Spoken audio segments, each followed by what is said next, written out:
Patriots, the Celts, the Revs, and the Bruins. Boston's home for sports is 98.5, the Sports Hub. Beasley Media Group Station. Sports Hub headlines. The Red Sox are the hottest team in baseball with another sweep over Chicago as they get a 2-1 win yesterday afternoon. Caleb Durbin went deep, and this one is eighth since June. Patrick Sandoval made his Red Sox debut 4 1/3 innings. Sox finish off the first half against the Mets in a 3-game series. Some other news regarding the Red Sox. Ranger Suarez placed on the 15-day IL. Wilson Contreras, his game suspension was reduced from 7 to 5, and he started that suspension last night. He's been dealing with a foot injury. He will participate in the home run derby at the All-Star game. And at the World Cup, the final game at Boston Stadium, France 2-0 over Morocco, and the Celtics, they have waived Delano Banton to get under the luxury tax. Headlines, they are brought to you by Premier Basement Waterproofing. Summer pop-up storms are a major risk for flooding in your basement. So call the best, third generation owned by the Albert family, and get waterproof now. 844-LIVE-DRY or premierbasement.net. It's game over for water. I'm Joe Murray. Your next update is in 30 minutes. Listen to it, laugh at it, get mad at it, agree with it, argue about it. It is Boston Sports. Boston Sports. And it is all we do. 98.5, the Sports Hub. Ladies and gentlemen, I need all of you to stop what you're doing and listen. Toucher Yes, I finally shaved my nuts. and Hardy Who, me? Just hanging around. on 98.5. Fingerman, heard about you. Yeah. We're Costco guys. Of course we go shopping while eating a chicken bake. That's gross. Not a great cook, but I do cook. When I asked him about the sides, Kick them in the balls. I don't care about it, but it's not good behavior. Blaze Bailey is omitted. Toucher and Hardy We're the best friends that can be, my buddy and me. on 98.5, the Sports Hub. Let's go. You need to resign. That bullcrap, what the buyout is. Hey, good morning, everybody. Good morning. Hey, Hey, what you think? I think that we're going to have a great show. Huh? Yeah, you don't like that too much, do you? I came back at you with confidence. What you said? I said that it's going to be a great show. Positivity. It's a positive day. I can't tell you, he didn't tell you got fired, huh? All right. Well, if you don't talk in ways I can understand, we're going to. Recruit salute, All right. Well, we're going to end this conversation now. I get you. You're having fun. All right. Joe's in for Wallach, who finishes up his exhilarating trip down to over to Europe. Hopefully, he's having fun. Have you heard anything more from Jonathan, or is he? No, been, not a word. But you know what? I'm glad you just mentioned this because my daughter is there right now. In the same. I don't know when Wallach is coming back. I assume he's still in London. My daughter is in London right now. I called her on my way in yesterday, but my wife, who insists on driving herself crazy as we went to bed last night, checks on the tracker app. She's like, they're not home yet. They're still out. Like, why do you even look? Why do you do this to yourself? Yes, there are two nearly 20-year-old girls. They're in London without parents, thousands and thousands of miles away. Our daughter is with her friend who is with her school friends, and they're out at a club. They're out doing whatever 19 and 20-year-olds do when they're alone in London. And yes, it might be approaching 3 o'clock in the morning there. Leave it alone. Don't look. Don't bother. Don't look. But knowing this, I did not call her on my way into work this morning. I did it yesterday because it was 11 a.m. and she was out walking around getting coffee. And, oh, this has been great, and I'm going to do this. It let her sleep in a little bit today because they were out late. I'm just fascinated that you guys still have her on that Life 360. I don't look at it. I don't look at it. Does she know she's on Life 360? Yes. And she hasn't put up any fuss about it?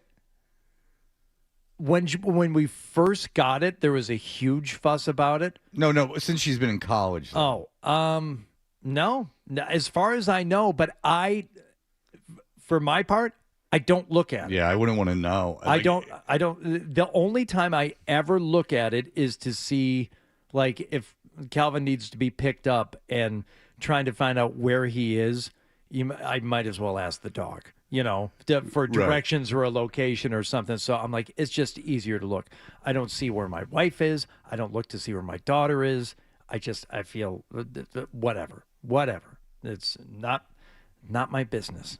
I suppose that I would just go, like, if you're driving like a really long distance, you might want to turn it on just in case something happens. That was kind of the thought, and she did have it turned off for a while. Right. Because she said there was a glitch in one of the settings or something. She probably just turned it off. And good for her. I don't blame her.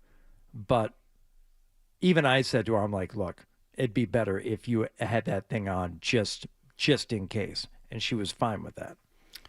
Well, during this trip, I meant, I had it back on. Right. Well, I was in Detroit, Michigan. I left Tuesday afternoon, and I got back yesterday afternoon, and I saw A$AP Rocky. How is Mr. Rocky? Well, I'll tell you this, is that he has no opener. Okay. And we had these, as they do, we had these very special VIP tickets. Yeah. Real big deal. I saw it got you into the venue very early. Oh, yeah. You had to get there between 7 and 8, or you would not get your VIP package. Okay. So we went to the certain entrance. We got there at 7:30.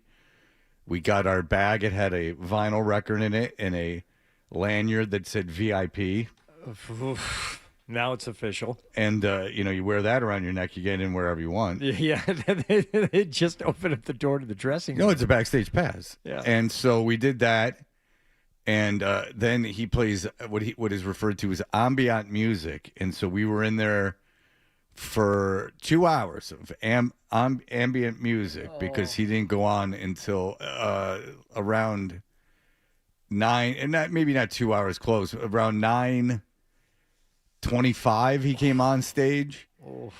And there were these three drunk guys in front of us, 3 or 4 drunk guys in front of us that came in kind of late. They had Michigan State stuff on. Oh, boy.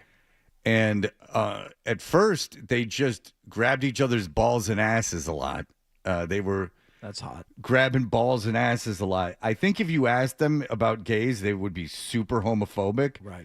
But I've never seen, to be honest with you, I've never seen that type of like genital grabbing. Yeah.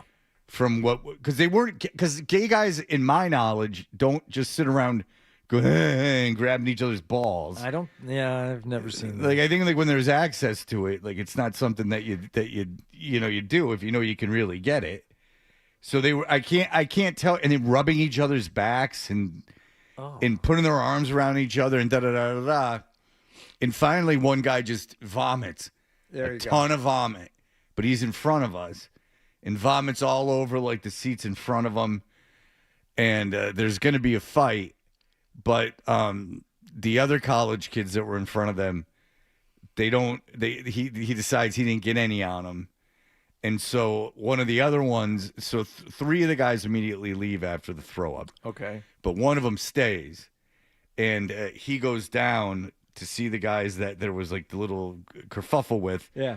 And when he goes down, he tries to go over the row and he falls into the lady that's in the seats in between. But and he looked cool. Did he? Real cool. Did he fall into the vomit?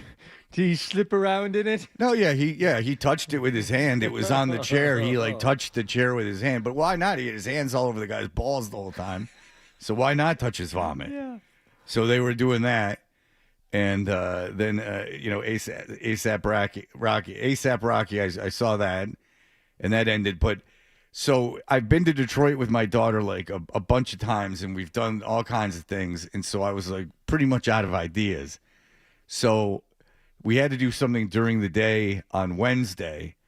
Now, there was no pop-up store. Like, there's been a show where SZA had a pop-up store that was, like, in Corktown, so we went there, and that was a huge success. I took her to the Detroit Institute of Arts, and she didn't even buy that before, and that was, like, a big success. I was going to go to Motown, but they don't open the tours or whatever right now until, like, 4 o'clock, which was too late. The Tigers were playing at 6:40. There was, like, nothing I could do. So I'm like, she likes vinyl now. I'll take her to Third Man Records, which is Jack White's record label. They have a storefront in Midtown, but like not buy anything. Like just it's in Midtown, you know, kind of with houses around and stuff. Yeah. It's not an area where there's anything else to do. And so I took her there, and there's about 6 vinyl albums, and then the pressing plant. And I'll tell you what, it's fascinating. It's good stuff. You got to get into that pressing plant. You got to really see it, and the staff couldn't have been friendlier.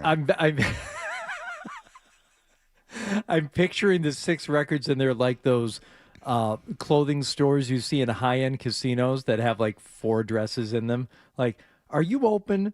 Do you even want me to come in here? You don't. You don't want me to come in here, and you're not really selling anything in here. All right, gotcha. And her brother had called me like from the car while like we were walking in, so I was kind of talking to him, and I realized, oh, this was a major problem because we had to take like a lift there.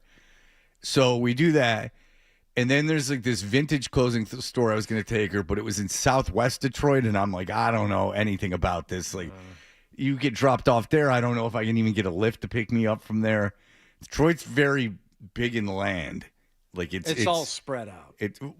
Downtown and Midtown you can walk, and that's a couple miles, and it's all, but that's big buildings and stuff. This is like out a little bit. So they're like this bookstore. You got to go to this bookstore. So I'm like, we'll go to this bookstore. It's this like antique and used bookstore. It's like the biggest one in the country or something like that. And we go in there, and it's like garbage and 4 floors. And what type of antiques do they have in there? I don't even know. They had a lot of used books, and there were people in there looking for specific things, and they had things behind glass. Okay. It's called, if you would like to do your own research, the John King Books on 901 West Lafayette Boulevard. Okay. So we went there, and the only thing that was exciting for her is that we had Coney. So I was farting in the silent halls of the bookstore. I was making it as loud as possible. I was breaking wind at a very loud noise, and which was sending her into hysterics. Speaking of which, I told you my sister is there right now, and I talked to her yesterday and how much she was loving walking around downtown. She hadn't stayed downtown in years since going back, and she's just gushing over how friendly people are, how awesome the restaurants are, and how it's changed so much. She said, I did go to Lafayette, Coney Island, though, and I forgot that they don't want me there, which I know you're an American Coney Island person. Yeah. But she said you walk into Lafayette where all they do is serve people quickly all day long, and they still give you a look like, what? And she's like, oh, can I get 1 Coney, no onions, and a Coke? Boom, slammed in front of you like... that's the last thing I needed. Someone coming into a hot dog restaurant and ordering a hot dog. Yeah. I never go into Lafayette. American's right next to a Lafayette. It's literally right next to Lafayette. It's a shared wall situation. That's why you're comfortable in there. Well, yeah. Once I got divorced, I felt right at home. So I go, let's go to the riverfront, which is, so we take a lift from the bookstore to the riverfront, and it drops you off by the Renaissance Center, and they've paved this whole thing, and there's all these people out walking and riding bikes and stuff. But my idea is to walk the riverfront down and then like walk to the hotel. Yeah. The riverfront's very long. Yeah. And it's very caged in. Apparently a lot of projects happening. So we walked, let's say, three quarters of a mile, and there was no way to get back out. Yeah, you unless you crawl over the scaffolding. No, unless you climb a fence. Like there's and not even a real fence, like one of those like weak ass construction fences. So I'm like, I don't know if we can ever get out of here, and I don't know what part of the riverfront is supposed to be fun. Yeah. I don't know. I don't there's know. benches in like grass, and there were a lot of people out because it was a nice day. So like, people were doing things, and there was the cruise ships and everything, the river cruise ships by the Renaissance Center. But then the thing is that like, I never really went downtown that much when I was a kid, and at this point, like I know Midtown and I know downtown, but I don't know. Like once you get much past towards the east of downtown, Yeah. like past Greektown East, I'm not positive what's going on down there. Yeah, I don't know. So like I'm still the old muscle says I don't know how much further down here because we'll have to double back to get to the Renaissance Center to have me have any even idea of where we are. Yes. So. The old hairs on the neck can still stand up. I just was like, I don't know where this puts us out. Like when these fences end, I don't know. Right. Like I don't know where we're gonna be. So I said, let's just go back, and ended up walking from there. So everything was a complete swing and miss. So I don't know if she's ever gonna want to go back to Detroit again. But did she enjoy the ASAP Rocky show? Yeah, I mean, everyone was annoyed that he didn't come out. He kept saying how sick he was, but I guess he does that every show. He comes out late, and then he breaks curfew in quotations because he played until like 11:35. Okay. And he said curfew was at 11, but then I read that there is no curfew for indoor venues in Detroit. So I don't know if that's part of the act. And we had really, really good seats, and we were right next to like the soundboard and the video board guys. And he had this white dude with a mustache. Part of the show is he's got people dressed as like SWAT team guys. And so there was this guy in a SWAT team thing, but he was standing behind the soundboard, like towards the side of the stage. And he was this like kind of fat little guy with a mustache, white guy with a mustache. And he was the other rapper. But you were not supposed to know that. And so every time I looked at him and he would see me looking at him, he would give me a dirty look. I'm convinced of it too, because it happened several times. So someone's like, yeah, get your hands up. And he would go like, yeah. Like say that it's like free. Respect. Like he was the guy that would be like on stage emphasizing just punching up the rhyming words. Exactly. Like he was the guy, but obviously was deemed not physically attractive enough to be on stage, and not even to wear normal clothes. He had to dress like one of the dancers, but he was never on stage. He was just behind the boards doing his thing, and he did not like when I looked at him. I'm positive of it. Is the rest of the show any good? I always compare this to a Boogie with the Hoodie who went out there and just did like a bare bones rap over the record. A Boogie with the Hoodie was a disaster. He should be ashamed of himself. No, he had two helicopters, and then he's in a helicopter, and then the stage goes out to the middle of more than the middle of the floor. Like he doesn't stand on he doesn't stand on the proper stage. He does everything on this long stage that traverses most of the floor. I gotcha. But he comes out in a helicopter, and then he's got a SWAT team, and he raps with his mics on a megaphone.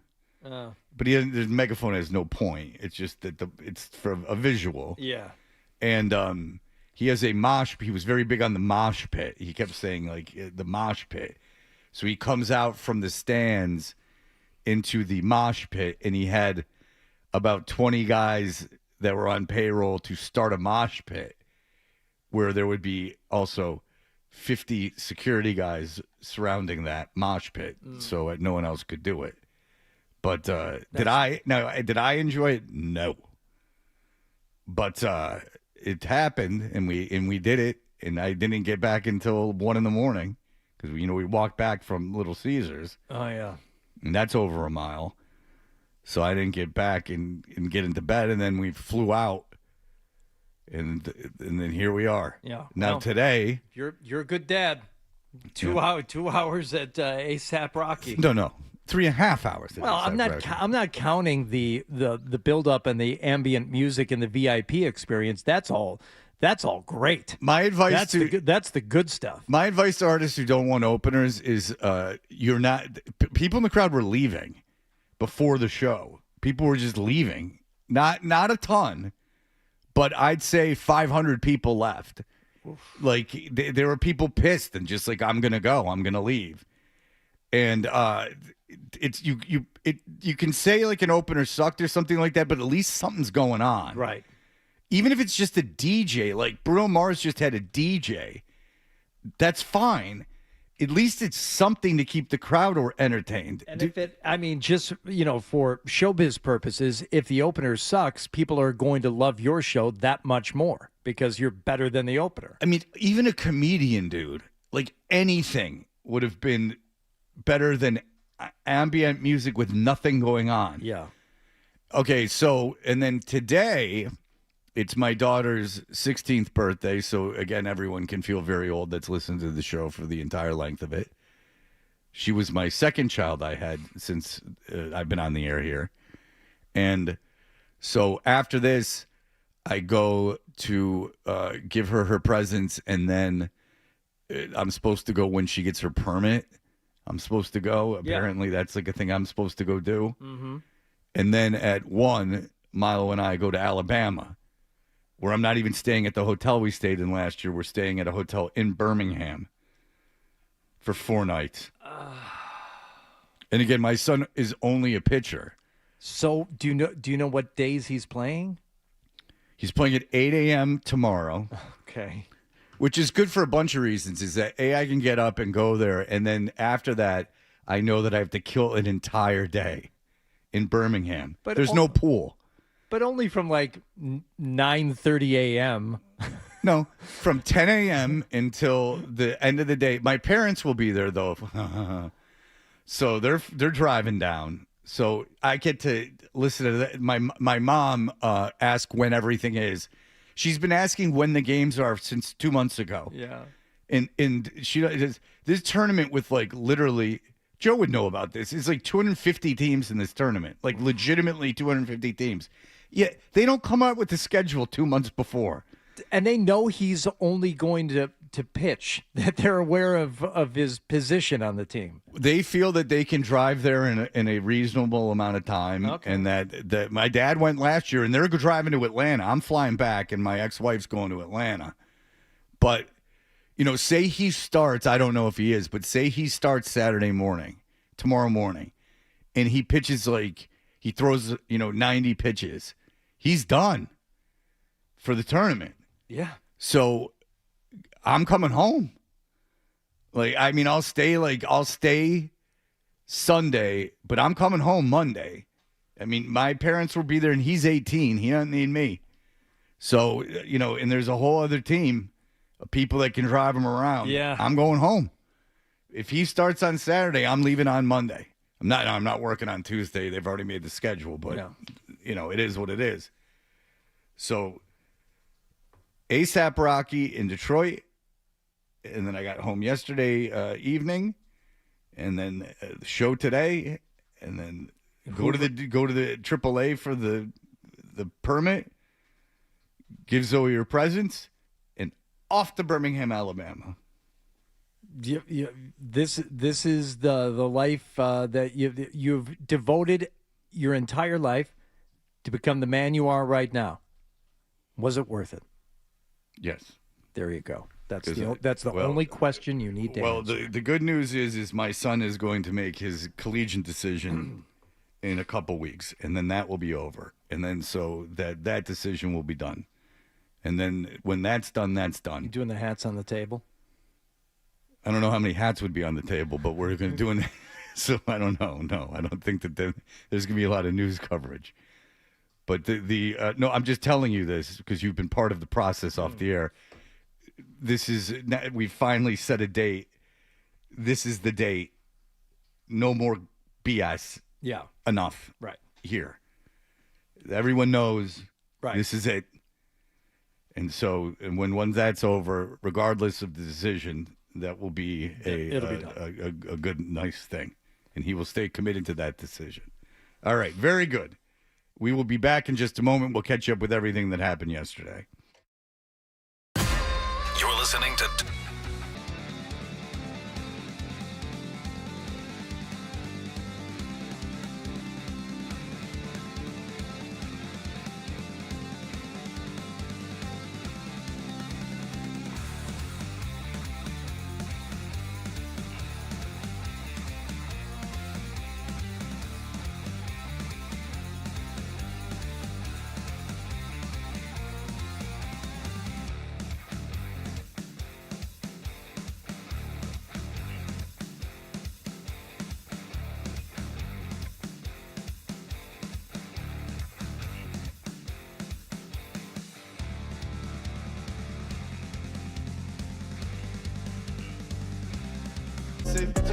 It's unbelievable. Like you, Fred, I'm not worried. Did you catch a game last night?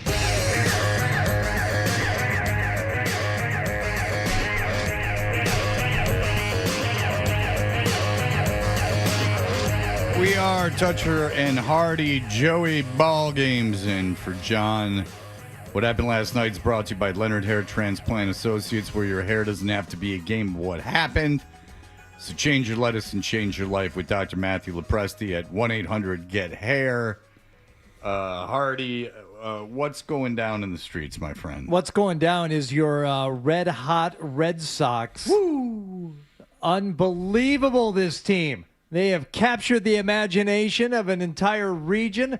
Red Sox Nation once again in full swing as they wrapping up their series with the White Sox yesterday. Fourth inning. It was the first game back after the break. Swinging a high drive, left field. Durbin lays into one, backing up in left, and that ball's gone.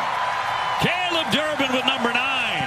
Well, a couple of knocks last night. Hit the ball really hard for several days with nothing to show before that. Got something to show now, and the Red Sox are on the board as they take a 2-0 lead. How about that? Once again, Red Sox jumping out in front after sweeping their series against the Angels.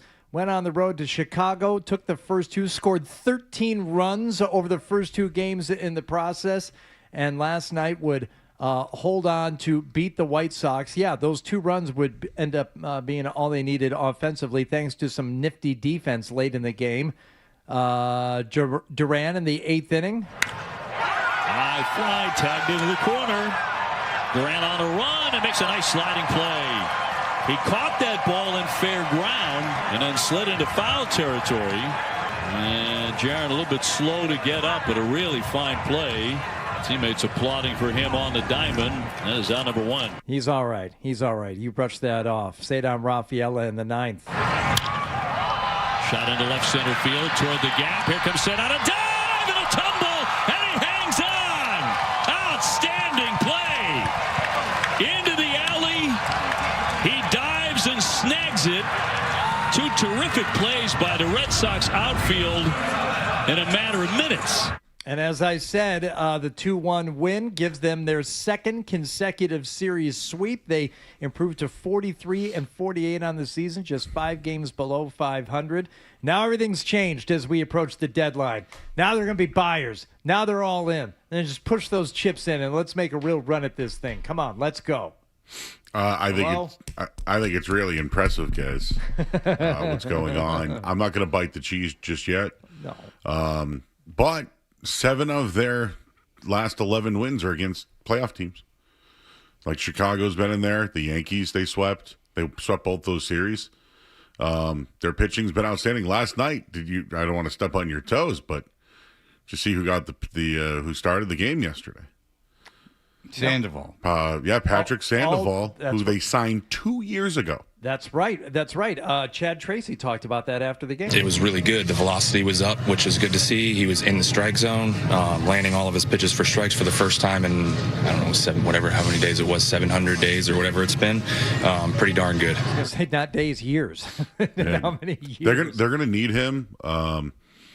Like Jake Bennett and Peyton Tolley are at their number right now of most innings they've ever pitched. So they're going to need Sandoval, and Ranger Suarez, as you know, is on the DL now. So it's going to be interesting to see what they do with their starting pitching. But right now, they have some of the best defense. And that run prevention that we all laughed about, they're fourth in baseball in run prevention. So, I mean, maybe you could look at it and say it's bad teams they're playing. This one wasn't. So I'm kind of giving the Sox credit, and even Craig Breslow for keeping it together, and the guys that are actually playing well, like Caleb Durbin, that was an acquisition of Craig Breslow. All their all-stars, acquisitions of Craig Breslow. So I'm not trying to glaze the guy this morning. I'm just think he deserves a little bit of credit. 2.5 games out of the wild card spot, but 4 games, or 4 teams, I should say, occupy those spots in front of them right now. I'll give you okay, if you're the Tigers, Joe, do you trade Skubal? Okay, because the Tigers are in a very similar situation to the Red Sox. They were a playoff team last year. They are 3.5 games out of the wild card. They are 43-50. The Red Sox are 43-48. If you're the Tigers, do you trade Skubal? I would say yes, because are they going to sign him? But the idea would be you would keep him to go make a playoff run, and I think the same thing would be said about keeping Sonny Gray. Oh no, or keeping like Whitlock or something like that. Would you keep Skubal for a playoff run? No, not at 43-50. Okay, so would you keep Sonny Gray? No. Okay, so you wouldn't. All right, so you would still deal. Yeah, and the reason why I trade is you have Garrett Crochet. He hasn't pitched yet. Well, he's been out for a bit. Yeah, Sonny Gray is actually a great deal. The trade that they have, I think a team would only owe him $3.5 million for the rest of the year. Right, but Sonny Gray, if you keep him on your roster, would be a playoff pitcher for you. He would, but you would also have Garrett Crochet, Ranger Suarez, Peyton Tolley. Yeah, but you just said Tolley. That's effective would Tolley be in the playoffs? They'd have to control him. That's a good question. I would trade Skubal for sure.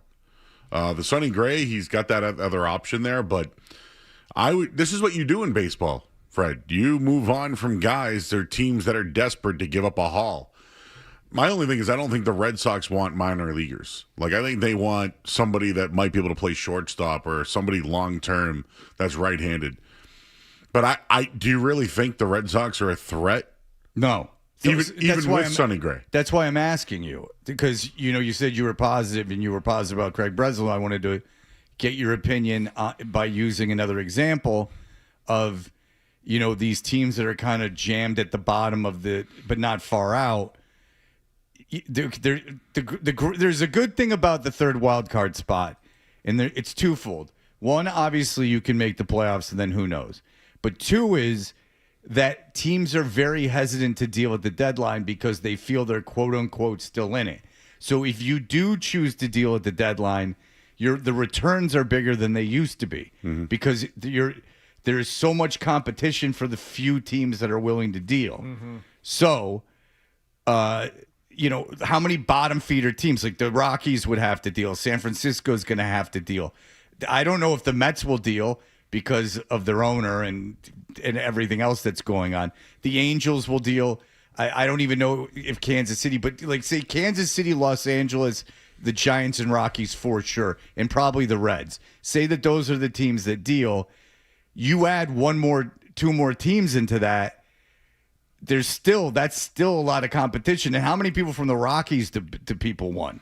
So if you're the Red Sox, you got pieces that guys really want. Mm-hmm. Sonny Gray, you wouldn't get a ton back for him, but Sonny Gray, someone Chapman, you would get a lot for. Definitely. So do you deal when it's a complete seller's market? Do you deal or do you hang on and see if you can eke your way into the playoffs and by some miracle, your pitching is enough?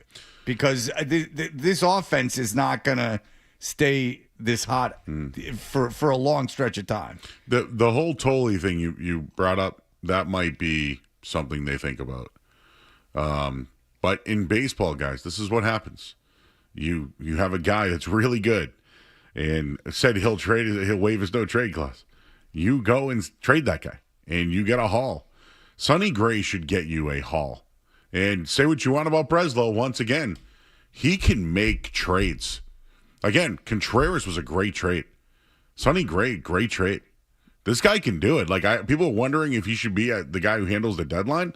Tell that to your audience, because everyone in the audience hated the Sonny Gray trade. Oh, yeah. He's leads the league in wins. I don't know why everyone hated the Sonny Gray trade when it happened. I said, I don't know what he's an opening day starter that he's going to stay healthy all season. Well, he missed a game. Yeah, you know what I'm saying. He might miss a start, but he'll be there in the playoffs. There's a narrative of him from people knowing him as a big prospect who failed in New York. And so they think now that he's here, he is definitely, with Crochet out, maybe Suarez has been slightly better, but Sonny Gray's been outstanding. Almost threw the no-hitter last time. If Suarez is better, it's by it's an a inch. fraction. Yeah. Yeah. But I don't know if you get a haul for Sonny Gray because of his age, but I think Chapman you get a haul for. I think Whitlock you'd get a lot for. Oh, yeah. So, there's worse things in the world than going, all right, we're loading up for next season. Like, this isn't, a 5-year plan. We're loading up for next season. And, Joe, you might be right. They might not be looking for single-A kids, lottery tickets, but they might be looking for guys that are on the cusp of being major leaguers that they think can contribute next season. Yeah. They can bring them up this season and see if they can contribute next season. The only thing I will say is they've gained 8.5 games on the Yankees. So, yeah, they're still 11 games back in the East, but it's impressive. Yeah, they went on a big run. And the Yankees have been struggling, but they went on a big run. The Yankees lost Tigers. The Yankees are terrible. Yankees terrible, and Aaron Judge going in for more imaging now. They're looking at that rib again. They don't know what his status is. Aaron Judge's hitting coach is who Caleb Durbin went and saw. Left the Red Sox, the guy in Waltham actually, and went and saw him. But Where in Waltham? I don't know. I heard it was like a hitting academy or something over there. Is it with that old Minutemen facility in Waltham? Not sure, but that's where Caleb Durbin went. Is it Cressy Performance in Hudson? I need to know. Nice pizza place over there, though. Rail Trail. But yes. That's where the honeypot situation happened, too. Yes. Anyways, the Red Sox are doing well. I'm biting the cheese a little bit. Okay. And they play the Mets this weekend, who suck. The Mets are a disaster. But I will tell you this, is that teams do this over 162-game season. They do have a little period where they get hot. Yeah, and you're cruising into the All-Star break where maybe some teams are like, we had a good first half. Right.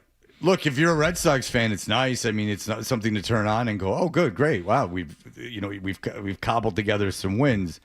I don't know if this would change my perspective going into the All-Star break, or certainly it's nice going into the All-Star break to win like this because it does put things into question.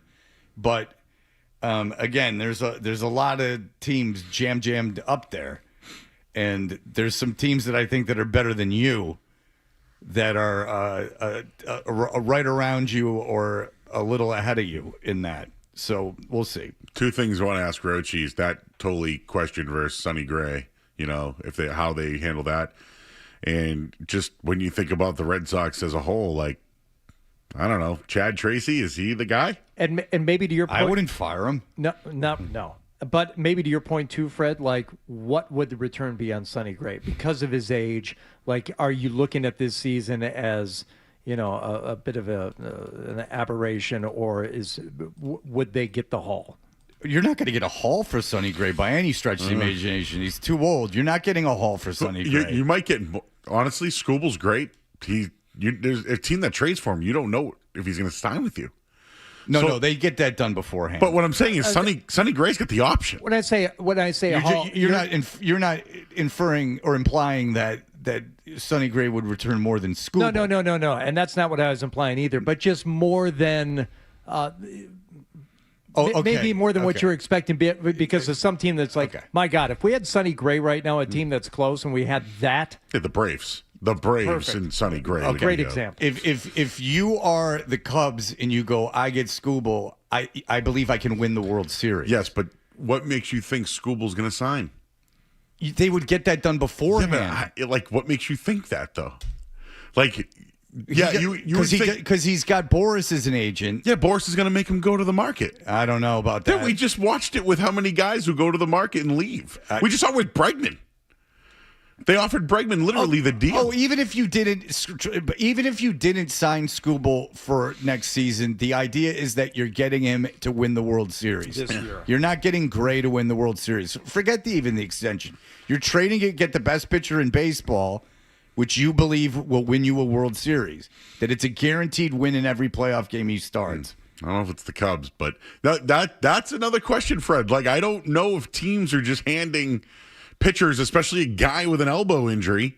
That's nothing. Hey, listen, Garrett, it was nothing for Garrett Crochet too. I mean, Scooble's pitching again. I know he's back. I know, and he's pitching hard. He's throwing hard. I am worried long term about him. Fine, then you just said you're not extending him. No, but that's what I'm saying. For the rest of the year. So my point is, Sonny Gray might net you a really good return because he's got an option year. No, he won't. Not anywhere near Scooble. But if we'll you're find right, out. If you're right, I will kiss your feet because that is an interesting take. Got big toes. If you're wrong, I'll kiss your feet. If you're wrong, you can't kiss your feet. If you're, let's kiss them tootsies. I'll lick your bottom. Right. Well, now we got something to watch all summer, Fred. That's right. We can hang on the edge of our seats. All right, we'll be back in just a moment. Here are the headlines. Sports Hub headlines. Red Sox have won 6 in a row.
Hey, we are Toucher and Hardy. Joey Murray is in for Jonathan Wallach. And what else do you got for us there, Hardy? Final match at Boston Stadium yesterday, France and Morocco. Oh, poor Abdo. Dina crosses it in, knocked away by Mozraoui. Mario heads it back in. Doué able to find Mbappe through traffic. Mbappe! 20 career World Cup goals! Gives France the lead in the quarterfinal. What? Yes, I'm sorry, Abdo. It took 60 minutes, but France got on the board.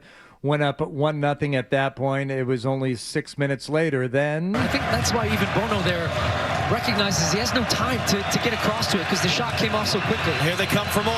Dembele! Dembele!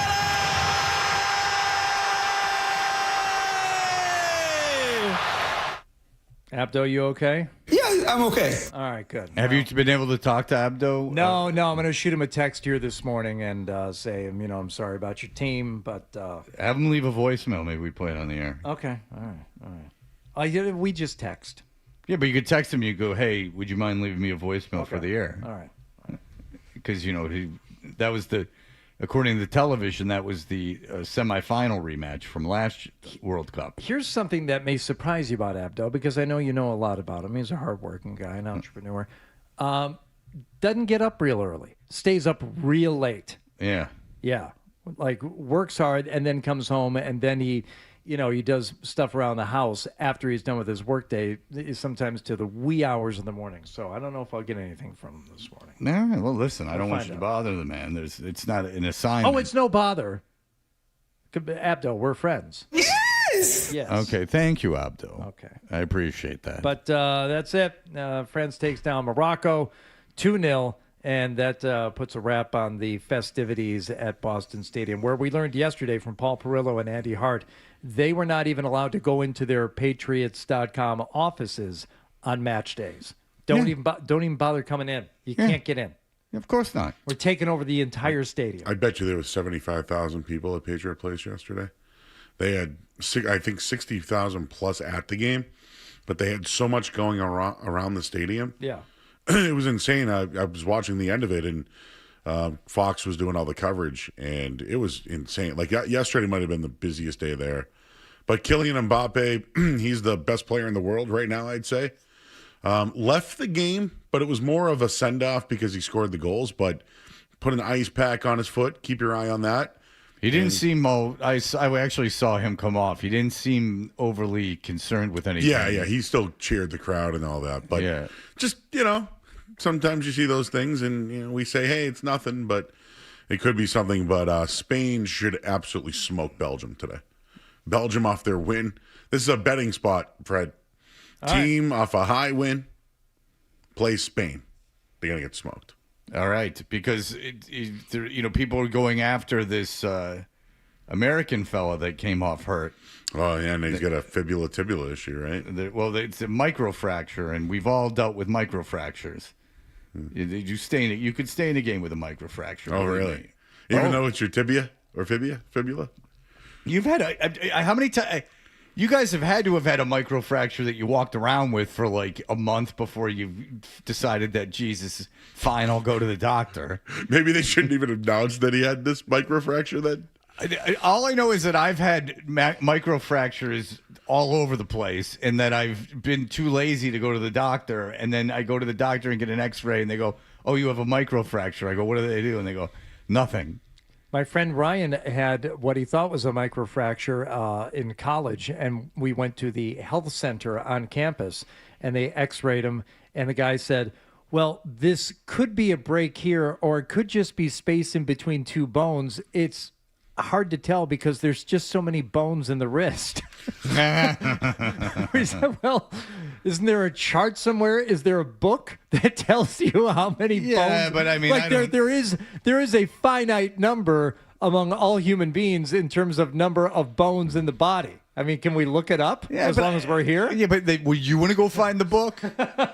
This is pre-internet. I mean, you want me to go dig up some book on wrists? Not a medical school at Michigan State. Now, if he were an animal and we're at the vet clinic, he would have had a much better chance of being diagnosed properly. But it's just I don't know. I don't know. Look at is that a break or is that just space in between two bones?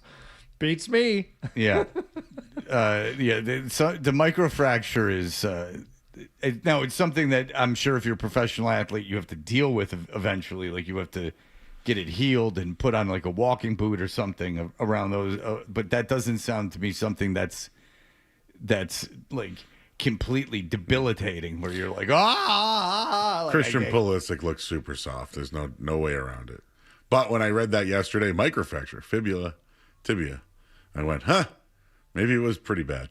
Who do you like in Norway, England tomorrow? I'm Norway in an upset. Okay. I mean, everyone loves England. I think Holland might be three best players in the tournament: Messi, Holland, and Mbappe. All right. That's only 9 hours after my son's game starts. Oh, man, that's going to be a long 9 hours of you just waiting around, waiting for a kickoff. If that's a 5 o'clock game, that's 9 hours after my son's game starts. Spain and Belgium playing in Inglewood today at 3, which is noon L.A. time. That's an early start for those. Well, Inglewood up to no good, as they used to say. Another one is Switzerland, Argentina. Argentina with that huge comeback that people are comparing 28-3. Big emotional win like that, somewhat of a letdown in the next game.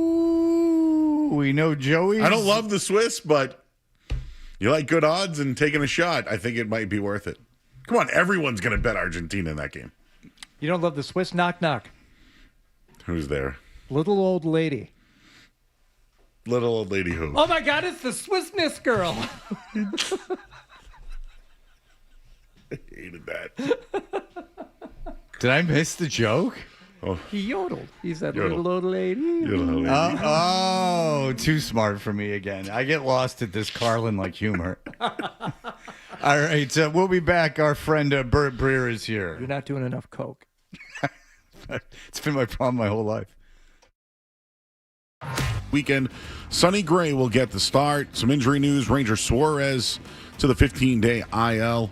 And Wilson Contreras will serve his 5-game suspension. It was reduced from 7 games. At the World Cup, France over Morocco 2-0.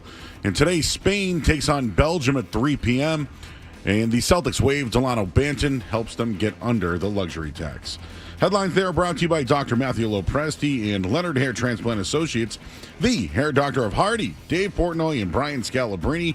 Call 1-800-GET-HAIR for your free consultation. I'm Joe Murray. Your next update in 30 minutes.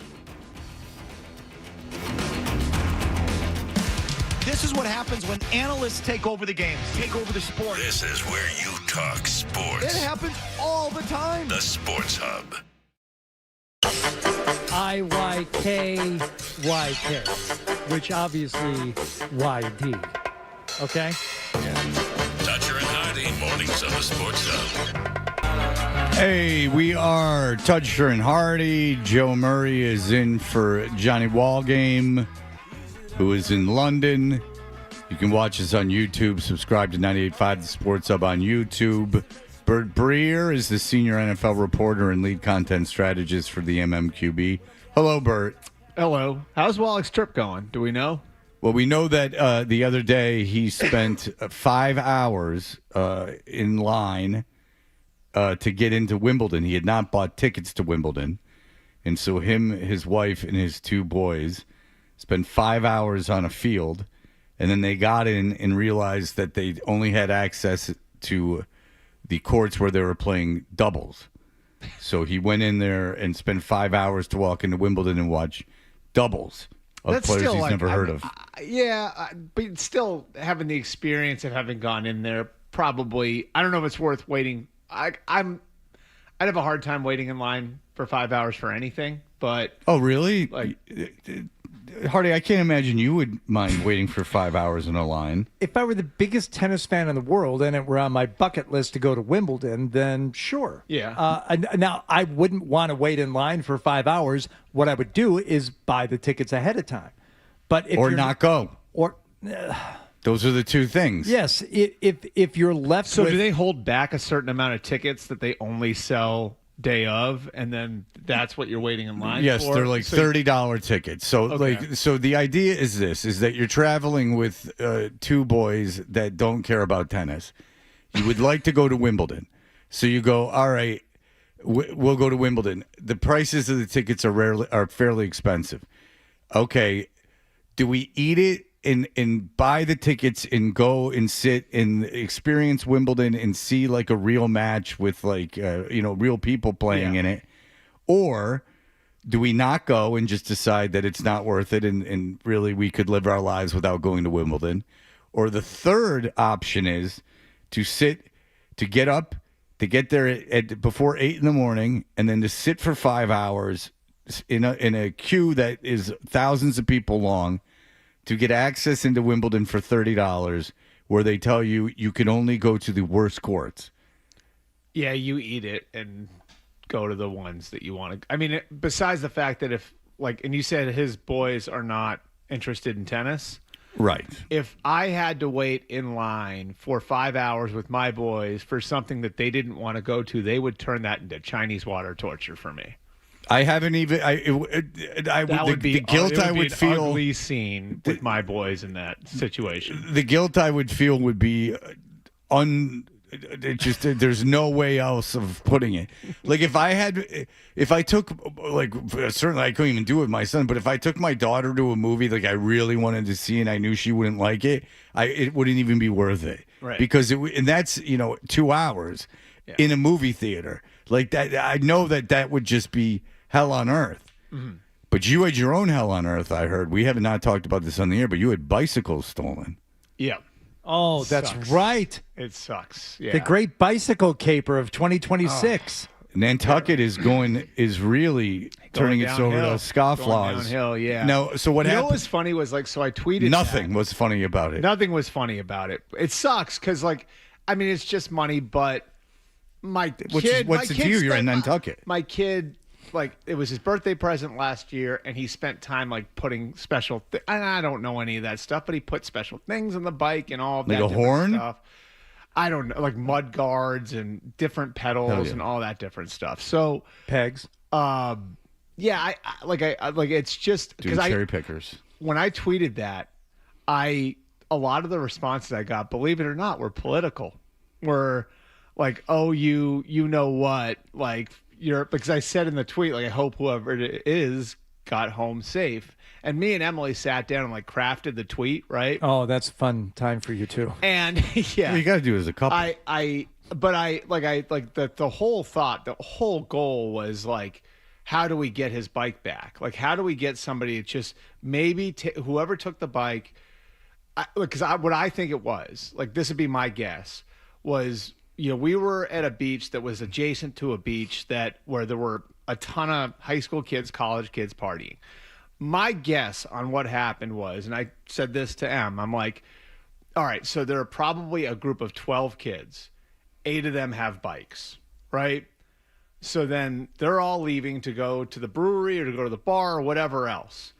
So this group of 12 kids goes up.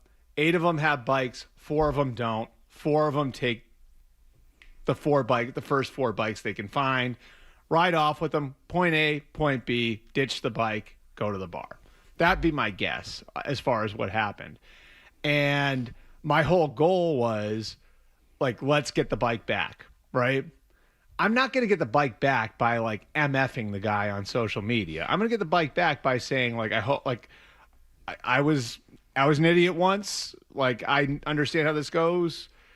If somebody can just leave it back where they found it, then that'd be great. But here's the problem, Bert. When I read your tweet, it did not come across as sincere. The line about hope whoever took it got home safe sounds sarcastic. That's because you don't care.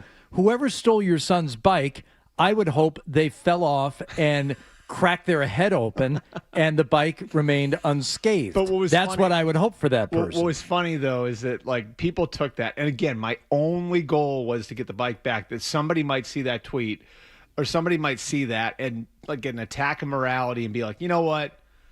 The next day, maybe I should just go I'm not going to get caught if I just dump the bikes at the beach that I found them, and then they'll go back there and they'll see them and I'll be fine, right? That was my goal. Is like maybe somehow that happens.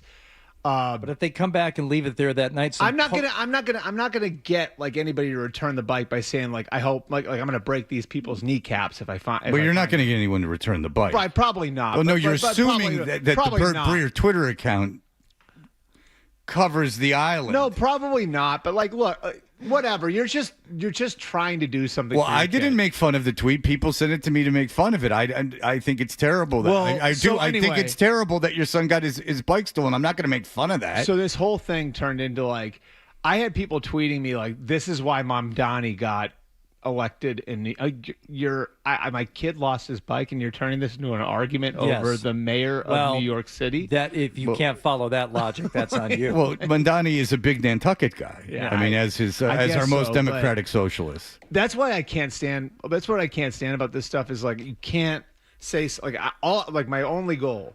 There was only one goal with that tweet, like because I don't like I've scaled back on sharing anything personal on social media anymore. Why? But my only goal was like, hey, if I can do if I can create like a 3% chance. Oh, yeah, it's very high, Bert. If I can create a 3% chance that somebody goes and leaves the bike back there, then it's worth that one tweet. No, I understand. You felt bad because your son was upset, and so you thought, "Is there anything I can do?" And you put a tweet, and that was never going to work. But you felt like you had to do something. Why not? Right. I didn't make fun of it. Yeah. I got sent it to me, and people were like, "You make fun of it."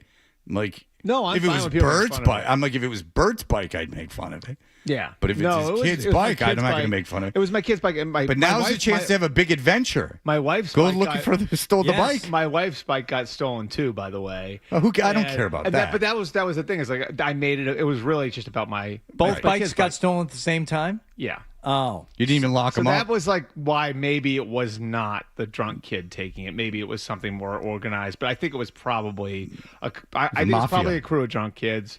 Probably like we don't want to wait for an Uber, or again, some of us have bikes, some of us don't. We're all going to the brewery or we're going to the bar or whatever. Did you lock them up? No. Nobody locks up bikes there. Nobody does. Well, maybe they should. Maybe they should. Because, you think you live in this fantasy land of Nantucket. Just everyone's such douchebags that you don't have to lock up anything. You say kids, I think it's a bunch of coked up finance bros who just thought it would be a good idea to walk down to the beach and then they want to pedal themselves home. Yeah, they didn't have any freebase pipes, so they just had to take off the frame.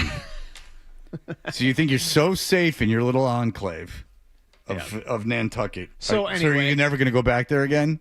No, it Why was not? honestly. Maybe you never go back there again. Honestly, it's like just, a good person. It's. I did a lot of dumb stuff when I was that age. You've made that very clear. You sympathize with the thieves. I don't think I would have done that. I don't think I would have stolen a kid's bike. And even if I did, I think I would have had the attack of morality where I would have been like, okay, like I'm going to dump this bike back where I found it. You know? Do you find it? Would you have followed an NFL writer as a young wild teen? Maybe. Okay. Maybe. Do you get any satisfaction in the nearest certainty that whoever took the bike also has Lyme disease? I mean, I'm not going to say one way or the other. Okay. I feel Do you have Lyme disease? I feel like I'm being cross-examined now. Of course he does. Because There are lots of Nantucket deer has a huge Lyme disease problem. What do you think, Joe? Do you think that he should go back to Nantucket? Well, how many bikes did you steal growing up in Hyde Park? A lot. Yeah. Now, I was also larger, so my friends had the little bikes. I had to get the bigger bike. I never stole a bike. No. I've done what you said, Bert. Yeah. Bunch of guys. In Rossi, we had a crew, a bike crew. And we used to get pegs, and some of us I would ride the bike. You used to get pegged? No, pegs, like on the back, you know? I was thinking But that's probably the most, on the 4th of July, this happens on the 4th of July, Yeah, that's the it's a fun most crew. likely. Yeah, the most likely scenario is I'm drinking with my friends, I'm going to ride this bike around, I'm going to ditch it. Right. Yeah, because you got all these trust fund kids that are spawn of the devil that are there in Nantucket, and they feel like they're above the law. That's right. I used to do it in Hummerock Beach, July 3rd. That was a woof. It was wild down there. I don't know if you've ever been down there then, but That's down my way now. Yeah. Yeah. I mean, that's the thing is that it's really elitism on both sides. It's that we don't lock our bikes up around here, and then the people are like, I don't play by the law. I do have a suggestion. I don't have elitism everywhere. I don't have Facebook, but everyone's on Facebook Marketplace. So I looked. Okay, I was gonna tell you. Somebody told me that there was one that looked suspiciously similar, but it was in Topsfield, and I was like, my kids looked at it and said no, but close. So this guy would have had to have stripped a bunch of stuff off of the bike. Yeah. Which maybe he would have if this guy's like a real pro. I don't know. We found somebody stole a card show that we did. Somebody stole a $20,000 Drake May card from the show and put it up on Facebook. We found it on Facebook Live. Wow. Got it. Yeah, they didn't press charges on the kid, but why not? You got it back, but you got it back. He ended up giving it back. He was 14. Yeah, that's felony theft. No, I know, but listen, stealing sucks, but I don't want a kid who's 14. That's I mean, there's I actually just had that. And again, you guys are parents. I'm not. I think there's that line too, though. Joe have a child. But you remember, there's this line where it goes from. It's funny. I had this conversation. Okay, very good. Ben, go ahead. Ready, baby. Yes. Ouch. YouTube and Twitch Nation, we all love you. It's too bad that our friend has pissed off Adam 12 so much, because Adam 12 could probably hook him up with a couple free bikes. After, you could go to the Woburn Library. Friday night supper. Yeah, but he could go to the Woburn Library where you can take out a bike with your library card, or you can borrow one from the share shed. Yeah. Well, that's what I'm saying. The share shed. Yeah. Or Adam 12 might actually have a connection on it. Well, who are we kidding? He doesn't know who's doing the share program down there. But, maybe you take some time and go bathe with him this afternoon in Walden Pond, and you can get some insight on how you can replace those bikes there. Well, the share program in Nantucket is in the bathroom if someone has enough Coke. Dan, go ahead. I love Nantucket because I'm a vampire that thirsts for the blood of the fake losers and dorks that think they're cool going out there. And I also love people that I'll leave it alone. We can bring that up. Love you, buddy. All right, very good. See, everybody's turning this into something it's not. It has nothing to do with me being on Nantucket. It's about my kid's bike. Yeah. We didn't make fun of the kid's bike. I feel bad for your kid. We were sent emails like, look at what Bert put up, and we never mentioned it once on the show. I'm not happy that your kid got his bike stolen, believe me. Could have happened anywhere. The fact that it happened on Nantucket takes away a bit of the sympathy from I can understand that. And also, not locking it up because you're under the impression that, people aren't complete pieces of garbage on that island. That's tough. That's tough to reconcile. Entitled pricks that think they, finance kids, private equity kids, running around dressing like their parents, doing blow, and what do you think they're going to get in trouble for taking the bike? Yeah. You found the bike, you went to the cops. You think that kid's getting in trouble for taking the bike? No. They're getting out of it. Daddy's getting them out of it. He's got a big legal thing. I didn't even want to get anybody in trouble. I just wanted. You've made that very clear. You've made it clear that when you were a kid, you stole a lot of things, and you were drunk all the time. I never did what Joe Murray just copped to, though. I never stole bikes. I didn't steal them. They were just there, and we took them. You said you had a crew. So what is that, borrowing? Yeah, what's the crew doing if you're not... Beach Street, where the Burger King Street. parking lot was. We used to all meet there, and we'd ride our bikes. Then we need to ride along, because as you said, there was 12 of us and only 8 bikes. Yeah. So you would take other people's bikes and ride. Yeah, but we would kind of throw them back to where it kind of was where we grabbed them. So that's what I was hoping for, was that would be what would happen. Yeah, we didn't steal them and sell them or whatever. We just you stole them and threw them away, basically. Well, we threw them back kind of near where we got them. Right. Kind of near. No, I never stole far enough away so you wouldn't get caught, but close enough so maybe somebody would find them again. Yes. It's considerate. What's the most expensive? I wasn't afforded Catholic schoolboy. Get that guilt. I wasn't afforded that consideration. What's the most expensive thing you've ever stolen, Hardy? Because I can tell you, I shoplifted one time to impress a girl in college, and it could not have been worth over $5. Probably batteries. Never CDs? No. I think CDs would be it for me. Well, when we were kids, they were in big boxes. You couldn't just steal them. Well, the like old that. the old Sudbury strawberries. Like a 4-pack of like double A's, like back in the day. I'm like, I really need these, but I don't have the $6. Who would have thought in this room? Yeah. You and I are the best people. You never bought it? You never stole a CD? No. I one time, the only time I remember stealing something is I was with Lauren Sikorsky, who I ended up dating, and we were walking around by Rollins, and we were in this really stupid store, and like as a goof, I took this thing, and then she was like, "What the hell's wrong with you?" And I thought I was being funny. And that's like the only thing I really ever stole. Oh, I did steal condoms as a very young man because I was too embarrassed to buy them. Oh, I wouldn't be embarrassed to buy them at all, baby. I would have thrown them on the counter. I'd be like, look at who's getting laid. Daddy's getting it in. But I was in such a hurry to grab them. I got the natural, like the sheepskin things. Oh. What about like knives from the There's a lot Outback? of time to think in that situation. You just got to grab. Yeah. What about like knives or something from a restaurant? Oh, they're stealing cutlery from a restaurant? No. No? You didn't take the nice I've knives? taken like a plastic glass from a restaurant before. But is that really even stealing? I guess. I was thinking more of like... Or like a sign from a place? Yeah. A bar or something? I don't think so. Well, I've stolen like the beer, like the beer sign. the banners or whatever that you pull them. That you just pull them right down. Yeah. I don't know. I think that's why I'm so convinced I'm getting into heaven is my ability to not steal. You know, it's one of the 10 commandments. Well, the reason I brought up stealing CDs is it was a crime of convenience because of the Sudbury strawberries back in the day. You could reach into the door and around the security, like the security thing was there, and so you could reach in and there was a rack of like new release CDs where you could kind of stick your hand in and pull them out. Depeche Mode.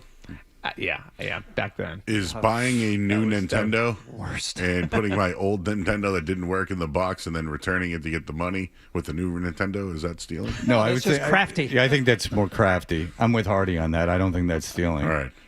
Yeah, I think that's it. That's like that's like slipping one past the man. Worked every time. Yeah. That one I don't have a problem with.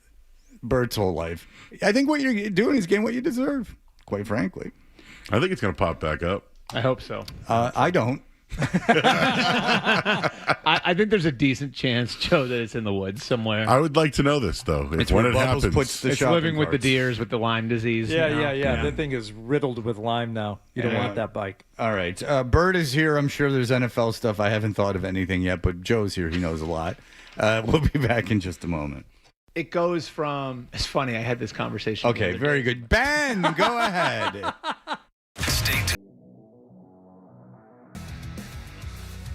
All the plays, which I was like, all right, this is kind of fun. See how this goes.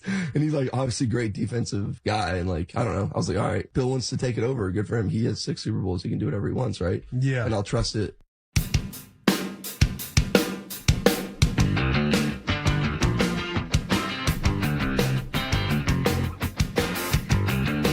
We're Toucher and Hardy. Bert Breer is here from the MMQB.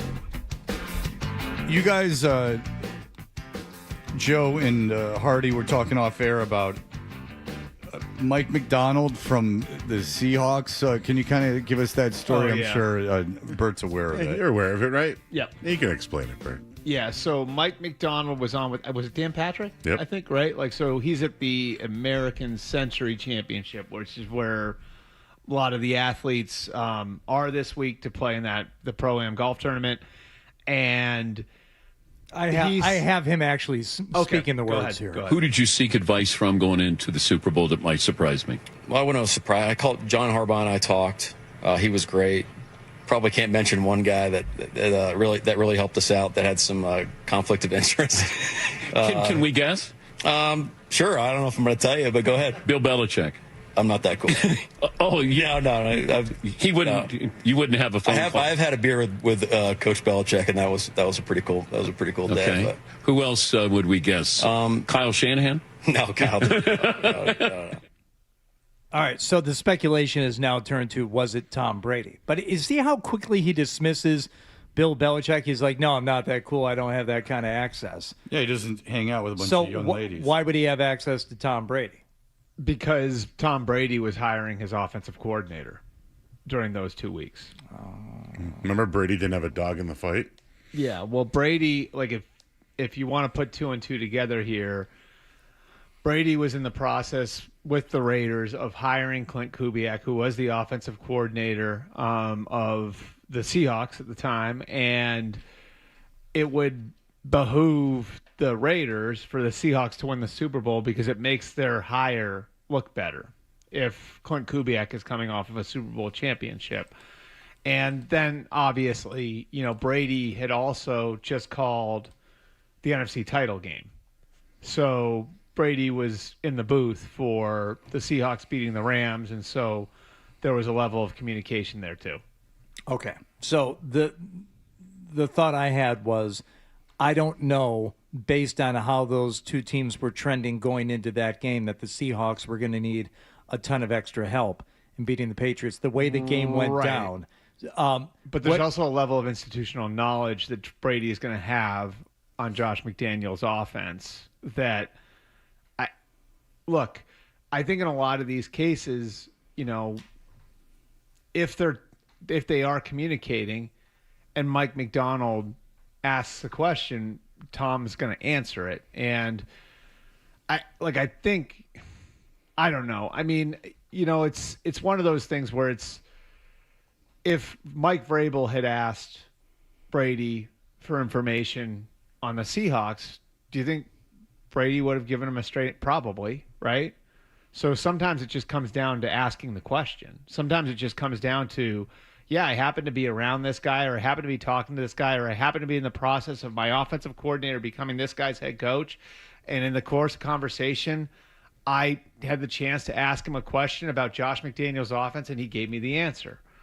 The same way Mike Vrabel has a relationship with Tom Brady could do the same thing and say, well, you just were in production meetings with Mike McDonald and them, and so I have this specific question. So sometimes to me, something like that would come down to just asking the question and getting an answer. And if you're having that sort of conversation, if McDonald and Brady are having that sort of conversation, what's Brady going to do? Just say, nah, I can't do that. Or no, I'm not going to do that. In most cases in the normal course of conversation, that probably won't happen. So it doesn't have to be this clandestine affair that went down. It's a conversation that takes place a lot. It could be 2 keys that he gave him, where it's Mike is saying wow, that was really insightful. Right. And wow, Brady didn't really helped us. It could be Brady or whoever else was doing it didn't necessarily think they were giving away something that might, but it wound up turn the really entire helping tide. them. Yeah. Okay. I mean, it could be something as simple as that. And I know people here are, and I understand it too, people here have their defenses up about the fact that Brady works for another team now, that Brady's been critical of the Patriots, that there was a rocky ending to that relationship, that Brady has a ring with somebody else, so I think there is a level of, I think maybe the fan base has a little insecurity over that, right? Because they want him to be all in on being a Patriot and being of this, and he's bigger than that. You know what I mean? There's more to Tom Brady than just what he accomplished here. Most of what he accomplished was here. Can I ask you something real quick? Is it odd that he's not more connected to this city? Because you think of star quarterbacks and their connections with the cities that they played in, and they generally, it's a lot more than this. I don't know about Montana because he's just so quiet, and you could answer that better than me. But you think about I know Bradshaw had a very bad relationship with Pittsburgh for a while, and that he really resented the way that they had treated him when he was younger. But that healed. All those Steelers from the 70s are Jesus, they're running for office there. Yeah. You think about if you ever played for the Cowboys, you're Troy Aikman is there. Yeah, you're just Aikman's a huge star, and right. You think about the connection that he has with that organization. But Aikman's had some I know.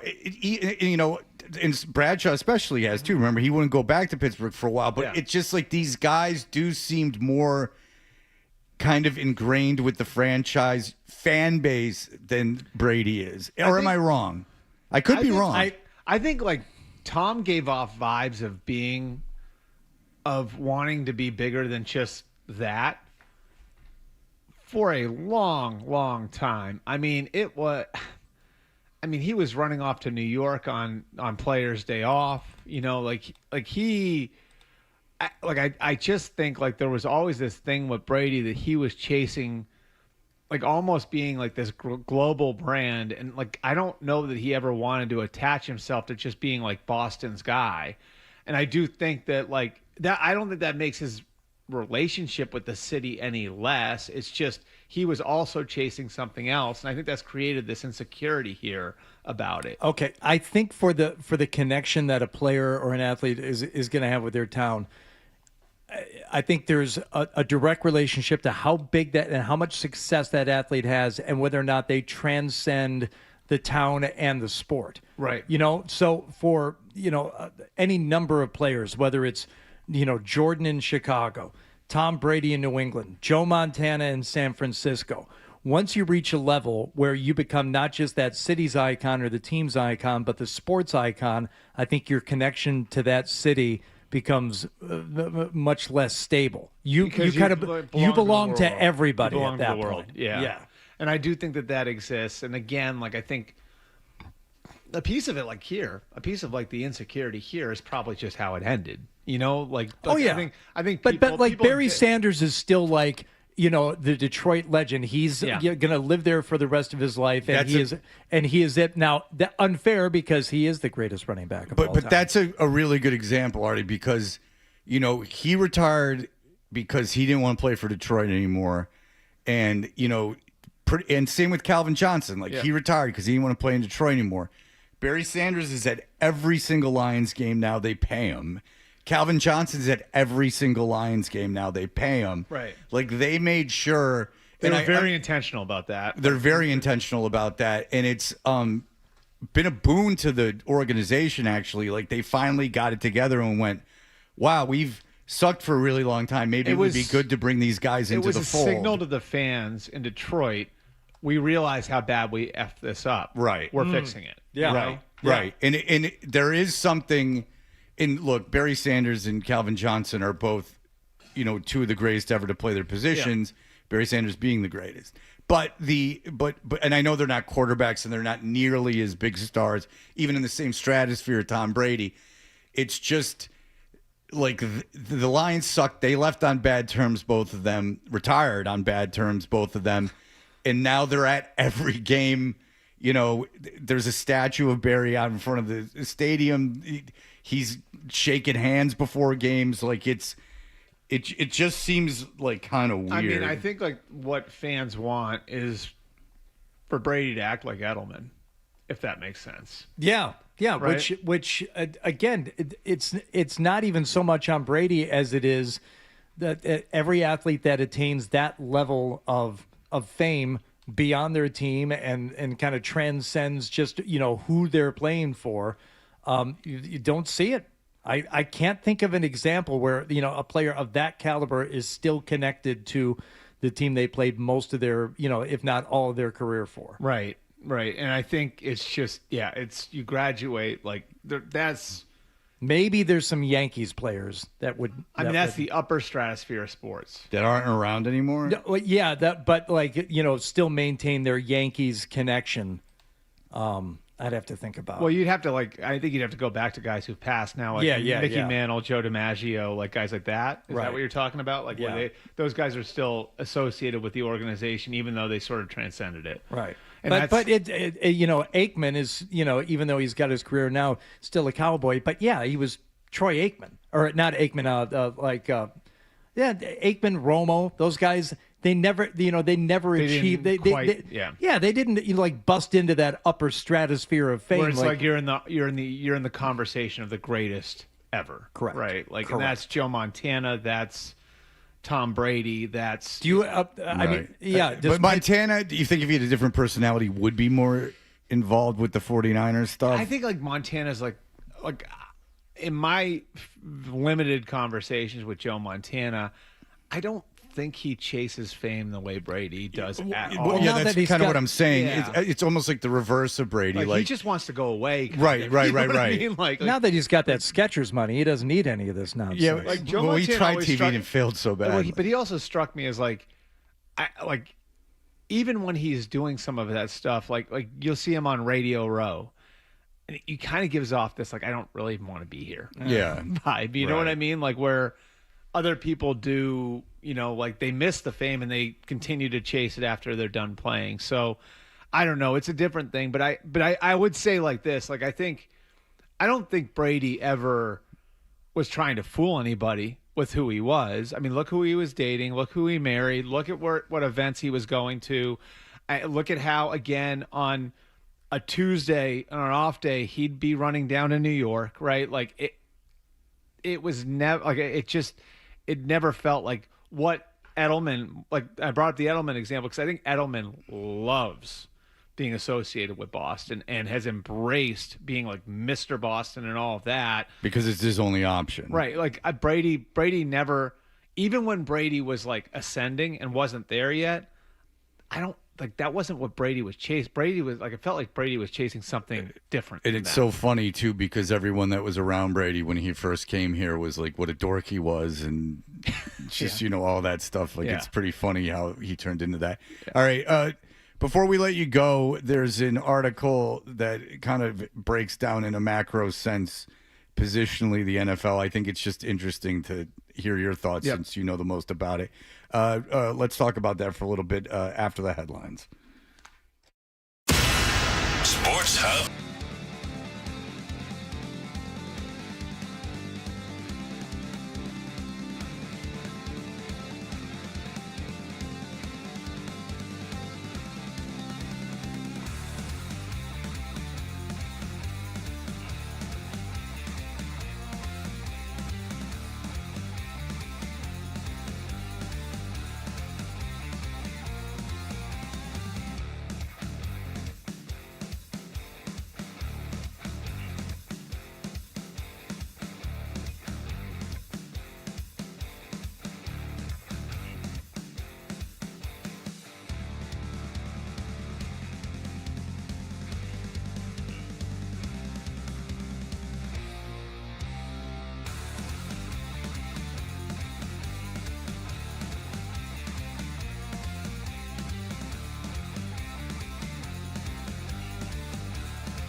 In it, and she asks Nick a question, and she wonders if Nick has had a brain injury. Yeah. She does, not me. Fair question. Yeah, it's a TikTok bit where they'll ask you a question, but then when they edit it, the answer, the question isn't the question that they asked you. They ask you, like mine was, hey, how many vacations? And then when she did the video, it's how many dumps do you take in a day? Yeah, I mean, she's asked some question, but I just said you're using me to get to your digital goal. Is what my answer was to her. Did you see the station posted a video yesterday of everyone doing a Scott Zolak imitation? Yeah, I wonder where they got that idea. I don't know. It's so weird. But then Nick does it. He's like, yeah, da. He can't talk. Nick talked about a sun in your car. You know that little folded sun window shade? Yeah. After the sixth watching of it, I realized what he was talking about. But I haven't seen one of those since like maybe the early 90s. Do you have one, Nick, that blocks the sun out of your car? I do. Do you remember to take it off before you drive? I only use it when I'm parking at the beach or something like that. When you're outside with the car. Yeah. Right. You don't use it inside. You don't use it in the garage? No. That wouldn't be necessary. No. No, he's not No, that's an old lady thing. Yeah, I don't know why the hell anyone I have would an ever old do that. car, so it kind of goes. Not to with call out old ladies. It's just. Please don't call it old ladies or my entire dating pool. It saves the dashboard. It's the sun damage on the dash. Yeah, which can really ruin the value of the car. That's right. All right, what were you talking about off air, Joe Christian Gonzalez? I just wanted to ask Bert, what's the latest he's hearing? What I've heard is the Gonzalez and Witherspoon have the same agent. Witherspoon's at least is going to sign the deal, but it just hasn't been announced what the money is yet. So I just wanted to know what Bert's been hearing. And you know how it works, Bert, when things maybe aren't happening as fast as they do, people start saying things like, is he tough? Is he this? Is he that? There are a number of factors here. Number one, I think, is like you said, the fact that they have the same agent, which allows them to kind of create a strategy that's comprehensive, who goes first, all of that stuff. So if you want to look at like Witherspoon specifically, his situation, their team is for sale. So there'd be more urgency on the team side to do a deal because you don't know how the rules of engagement are going to change after your team is sold. So for the football people involved, okay, we want to get this done and in the books before the actual sale goes through. The Seahawks also have more of a history of being aggressive in signing their players, and they just did one with Jackson Smith and Jigba, who got over $40 million per year. And in an environment where the cornerback market is due for a jump, because we've seen the way pass rushers and receivers are paid now. Both those markets have multiple players over $40 million a year, and the corner market is still at 31. There's going to be some sort of jump there.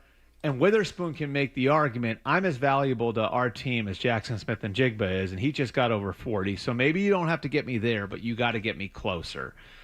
And so for that agency that represents Gonzalez and Witherspoon, what makes the most sense is have one go and set the floor for the other, and you have to determine what team is going to be more aggressive, and that player goes first. Because that player, if you think that just in the environment you're in now, that player is going to get a higher number in the environment that exists right now, that gives you a better chance to get both of them cumulatively the most amount of money. So, for example, if the Patriots are only willing to go to say 33, okay, it makes no sense to do Gonzalez first then. Because at that point, if you do Gonzalez at 33, then the Seahawks are going to come back and say, well, you guys just did a deal for Gonzalez at 33, so we'll do 33.1 with Witherspoon. If you can get the Seahawks to go to 35 or 36, you do the Seahawks deal first, and then that forces the Patriots to go over the top on that.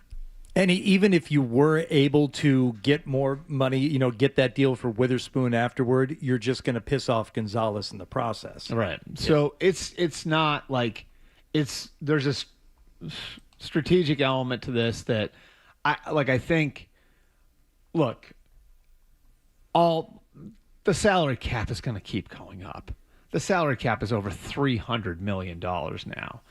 And the way that the pass rusher market changed, if you look at it, is pretty crazy. It was at 30, right in the mid-30s a year and a half ago. Then Myles Garrett gets 40 in March of 25.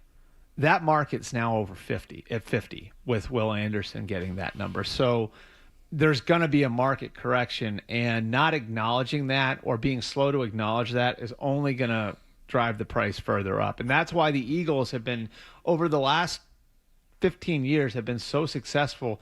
They sign their guys in February. And this is why they do it, because if you go to Christian Gonzalez and say, let's do a deal at 31 in January or February, even if that doesn't get it done, you've got a better chance at that lower number than if you wait and make him wait 5 or 6 months. I don't think he's going to get 35 or 36 anyway after the offseason when he got stabbed or whatever it was.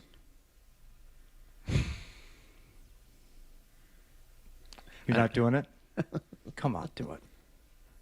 He's not going to get 35 or 36 million, Joe. He got stabbed. That cornerback market, though. Yeah. They're not doing it. Witherspoon? No, with a knife. There you go. Oh.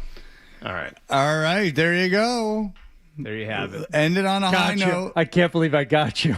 You did. You did get me. All right. Bert Breer, read him in the MMQB. He's one of the best. Bert, thank you so much for coming in. And if anybody comes across a bike, I'm not hard to find. There's a boy who has been heartbroken. Yeah. Reminds me like Pee-wee. Remember when Pee-wee's bike got stolen? That's what I said. I said earlier in the conversation, I said they were up for a big adventure. It's a tough lesson for a young boy to learn. Yeah. Head down to the Alamo. It's a harsh world out Show there, him Joe. the movie. It's a harsh world out Show there. him Pee-wee Herman. Now, do you replace the bike, Bert? Yeah, we'll replace the bike. Yeah. Because he's that upset, you got to replace the bike. Oh, it wasn't really his fault. It wasn't his fault at all. It was your fault for going to Nantucket. When you're a kid, what do you really have besides baseball cards and your bike? Yeah. Yeah, that's pretty much it. I mean, unless you've been to the woods and you found yourself a jugs. Nice, yeah. You know, unless you've uncovered some decent condition porn that you can somehow then hide. Then yeah, you really come down to your bike and skateboard, and baseball cards. Oh, hello. Sorry that might about be that. someone who found the bike. Yeah, take it. Take it. That'd be a quick reaction, wouldn't it? Yeah, I mean, you've never had a bullhorn like this to get, the amount of Nantucket criminals listening to this show. What kind of bike is it? It's a Trek. Oh yeah, I saw that in the post. Yeah. Okay. It's got a seat and everything, a banana seat. What's a banana seat? I don't even know. Oh, yeah. I'm not the bike expert. My kid is. So It's a little bit bigger. How old is he? Okay. 11. Oh, okay. Yeah. Because I was going to say if he's 15, he ain't going to want that bike much longer. All right. Thank you, Bert. We appreciate it. We'll be right back.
Official oil change of busy people.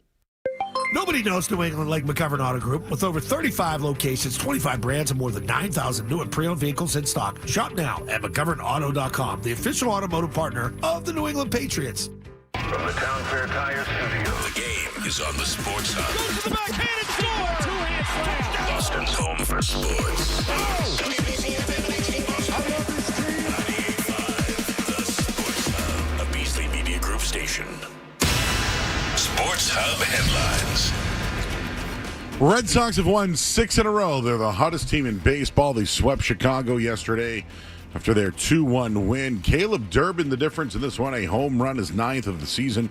And Patrick Sandoval made his Red Sox debut, went 4 1/3 innings, had 5 strikeouts. They wrap up their first half versus the Mets this weekend. Sonny Gray gets the start tonight. Hopefully he'll have one of those sunny days. Ranger Suarez made it to the injured list. Wilson Contreras, his 5-game suspension reduced from 7. He started that last. He's actually only going to miss this weekend and then 1 game after the break. World Cup, France over Morocco, 2-0. Kylian Mbappe with a goal in that one. And today, Spain versus Belgium at 3 p.m. And Delano Banton, well, might be back again, but after his second stint with the Celtics, they let him go, and they're now under the luxury tax. Headlines, they are brought to you by 128 Plumbing, Heating, Cooling, and Electric, the company that finishes every job strong. If your home or business has a plumbing, HVAC, electrical, or drain issue that can't wait, you need to call 128 now at 888. Call 128. I'm Joe Murray. Deep 3, violent 2-hand slam. Wow. 98.5 Sports Hub. And now, back to Toucher and Hardy on the Sports Hub. Marveling at all the features of my house, the way that it's decorated. Was it exciting for you? A lot of cool memorabilia. I was able to see the skateboards that Nick has hung on the wall. Were they crooked? Upon looking at it, it looked like maybe one of them was slightly off. Yeah, he didn't do a very good job. He said I did a great job. I was going through a bad time. Did you tell Fred what happened the first night you walked his dog?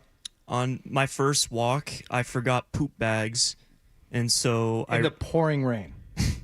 I reached into my pocket, and the only thing I had was a 8.5 or whatever it is, 8 and 11 piece of paper. You had a piece of paper like this. So I took that out and used it to scoop the poop. Well, in the pouring rain, I think you just kind of let that slide. He didn't want to be viewed as a problem. I was nervous a neighbor was gonna rat me out. How did the dog treat you? He's got a lot of energy, but you walk him like 2-3 times a day, and you just tucker that son of gun out. Yeah. No. Was he affectionate towards you? He was. He sits with me and watches TV at night, and then he constantly licks you. Oh, I don't like that. Yeah. See, I do not allow him to lick me. That's him trying to establish dominance over you. Oh. Yeah, you can't let him lick you. That's how they express dominance. Is it? Yep. It absolutely is. And that's really annoying. So you just sat there letting him lick you?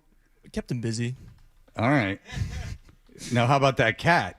The cat hides upstairs for the most part, but it took her like a day for her to warm up to me, and then she was very affectionate. All right, so she got into bed with you? She didn't come downstairs, however. I left my door cracked, but I would, during the day, I would check in on her, frequently. Okay. And she was affectionate? Yeah, she just comes right up and just purrs. And she's very afraid of the downstairs when the dog's down there.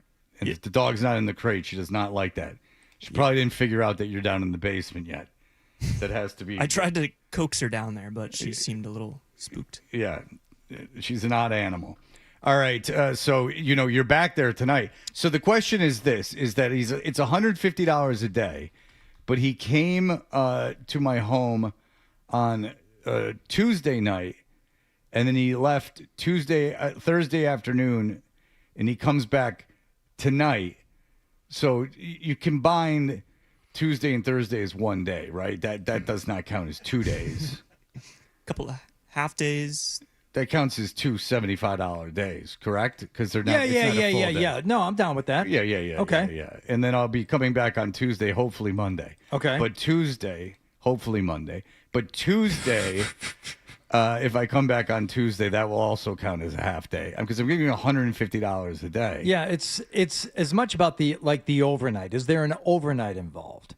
And right. To me, that's what bumps it up to like full pay for that. Yeah. Did you? And you never took the dog to your parents' house where you live? Nope. Stayed at your place the whole time. So. Okay.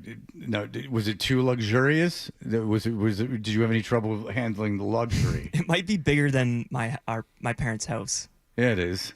Oh, you got a nice pad, huh? Yeah, it's got a shared wall and everything with another unit. When you guys did you meet the neighbors?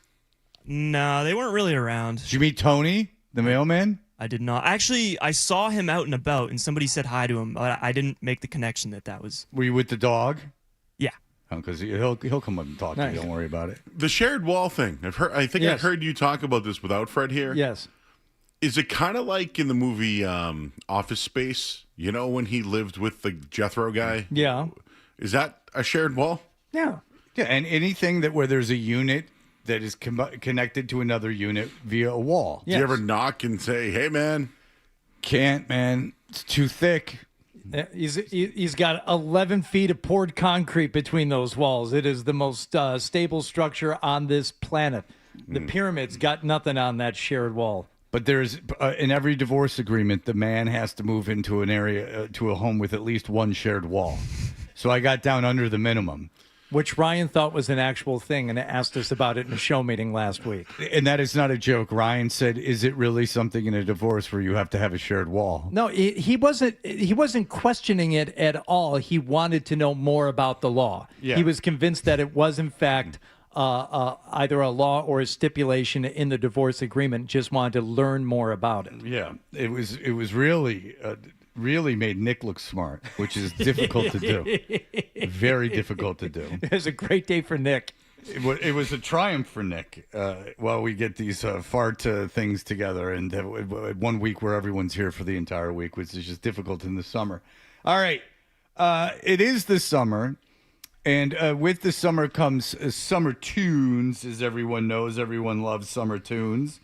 And, we do talk about the Boom Guys. Now, the Boom Guys is AJ and Big Justice. They're a father-son team. AJ is very muscular. He wrestles in some wrestling thing. And then his son is Big Justice, who's not so muscular. And then there is also the wife and the daughter, but I don't know. They're involved in a lot of stuff, but they don't seem to be like the headliners. No. It's AJ and Big Justice are the Boom Guys. No, and they really need some consultation on this because as we're trying to identify the song of the summer, you want something that is going to last from Memorial Day through Labor Day and, bleed into, well into the fall. You don't want anything that is too constraining in terms of time of year. You don't want to be necessarily referencing anything that would be like, well, this doesn't really make sense now. And this may be a rare misstep for the Boom Guys. And they were on the Jimmy Fallon show. Like, these are guys that have transcended Instagram. Oh, they're a big deal. And they gave you a prelude to their big summer song. Today's one of the only days of the year that you're going to see Costco completely empty in broad daylight. Okay, so he is a natural. Like, you can tell that this is the first take. He's got no idea what he's saying. It reeks of it's just AJ talking, right? They haven't. What's really sad is that they've scripted this and laid this out. That they put together a little mini production in front of the Costco, because at their core, they're still the Costco guys, where it all started. Sure, they've gone into wrestling and Big Justice plays baseball and the women do nothing. But it all comes back to Costco. I'm pretty sure he's wearing some type of Spanx material T-shirt that is a little, well, he's muscular. A little jacked or fat. Perfect contestant for the jacked or fat. I think he's game. older than me. So, I mean, it's tough to keep that six-pack. Yeah. Today's one of the only days of the year that you're going to see Costco completely empty in broad daylight. Not a car in the parking lot, not a shopping cart anywhere, not even a double chunk chocolate cookie. Now, that's fun because he says that in everyone. What he does is he goes to Costco and he gets the cookie and he says it like that. And he's been doing it for years. So year after year after year, video after video after video, this is consumed by people and they love it. It's a benchmarked bit. Right. And it, he did it one time and it was like the nation just went, Can you do that a lot? Yeah, give more of that. Oh, you want stuff like that? No, we want that. Like, it's been 12 hours. Can you say that again? Chocolate cookie. And it's fun because he's like muscular, but he's saying it like he's like, he says it like in a fun way. Not even a double chunk chocolate cookie. That's because it's America's 250th birthday. Happy birthday, America. Here's 250 big booms. All right, so these guys are super anti-Trump. They've been really encouraging people to mess up the reflecting pool. They haven't been saying to vandalize it, but they have. They're sprinkling some Easter eggs in the videos that you can tell that's what they want. Yeah, they have like a side account where they really let Trump have it. So here is the song. Now, it's all four of the gang. It's the son who is Big Justice. Yep. It is AJ, and it's I don't know. Mama Justice is the mom. Yeah. And the girl is just some girl. Meg, maybe. She's just a girl that people make inappropriate comments about, even though she's underage in the comments. That's great. All right, so this is, unless you think it's just about double chocolate cookies and chicken bakes, no, it's about loving America. Statue of Liberty, American enough. He says it's sexual, this liberty, is what he says. Oh, you see, I misheard. I thought he was saying Statue of Liberty, but he's saying sexual. Oh, maybe he is saying statue. Oh, maybe they're just saying things that about the country. I thought it was like I thought it was along with their anti-Trump stance. I thought it was this big kind of gay power thing, but maybe I missed the mark on that. Like he wanted sexual liberty, but no, it's just I think you might be right. It's a Sexual liberty like the 1970s. Yeah. All right. Well, I got that wrong. It's the Statue of Liberty that Hardy's corrected me, and I think he just might be right. Statue of Liberty, American enough. We drive a Boom 150 because it's built for a dog. It's an American party from dusk till dawn. We got the UFC fighting on the White House lawn. And then he's shaking his finger because he hated it. He was like, he was like, that shouldn't happen. That's disrespectful for the office. Oh. They had a circle around the UFC with a line through it. You know, didn't see that one coming. Yeah. That was some thought that was off-brand for the boom guys. Well, I mean, they're being investigated. I've heard by the CIA for anti-American activity. James Dolan has him on a watch list. Well, you know. And there's AEW wrestling's all elite. Is AEW elite? All elite. Yeah, no, but is it elite? Yeah. Do you get a kick out of it when they got Big Justice? All elite? They'll be here next week. Well, have you ever seen AJ wrestle for All Elite Wrestling? I don't think I know who this AJ is. Well, he and Big Justice wrestle for All Elite Wrestling. You don't know the boom guys? We bring the boom. That's what we do. Yeah, the people in the hall know the boom guys. Oh yeah, I know these guys. Yeah, you do. Okay. Yeah, get your head out of your ass. Yeah, it was definitely up there. AEW wrestling's all elite. When you strike the match and you smell the fume. Here come the fireworks. Come on, break. He's talking about lighting farts. Yeah. Yeah, he goes, you light the match Smell the fumes. and then you smell the fumes. And you smell the fume. Here come the fireworks. Come on, bring the 250 big boom. 250 big boom. 250 big boom. From the cradle to the grave in the land of the free and the home of the brave. 250 big boom. The USA. 250 big boom. The American way. 250 big boom. From the cradle to the grave in the land of the free and the home of the brave. 250 big booms. So, oh, we're so sorry to hear about your brother that passed away. He gets 5 big booms. yeah, and nothing celebrates the country like your stupid catchphrase. So anyway, they're popular, and that speaks a lot of the world. But that's not going to be the song of the summer. It is too focused on the 4th of July. Yeah, it's gonna come and go. So we have collected. There's an Instagram account that we all follow, and they collect these videos of people. They're being earnest. Yes. Singing songs. Right. And if you want to have a song of the summer, a good way to go about doing it is not by creating your own song, but just covering a song that was already a hit song. This reminds me of a certain artist. I'm guessing Joe Murray is a big fan and a big fan of this artist's cover versions that they've done of other songs. In the same vein, I would say, as Disturbed. Well, I was there and I saw what you did. I saw it with my own two eyes. So you can wipe off that grin. I know where you've been. Is this that song about Fenway being a graveyard? Because I thought that was the song of the summer. Oh, yeah. I know what you're talking about now. That is not this song. There's a different tempo. Same voice. Yeah. It's all been a pack of lies. Woo. Did you hear that? Woo. Hello. It's all been a big bag of lies. Hello. A lot of double bass in there. Did you hear that? I don't know if there's any drums, Joe, so much as there is. I think there's a lot of finger pressing going on. I don't even know if there's ever do finger that? pressing so much as the programming. You ever played electronical drum kit? Yeah. It's great. I love it. Yeah. Great. They had one, the guy that was the silent rapper in the back, the white guy with the mustache at A$AP Rocky had something. He was rolling going back there? He was going, woo. He had one that went, whack, whack, when he hit the button and stuff fun. like that. That's fun. And made an explosion noise. Yeah.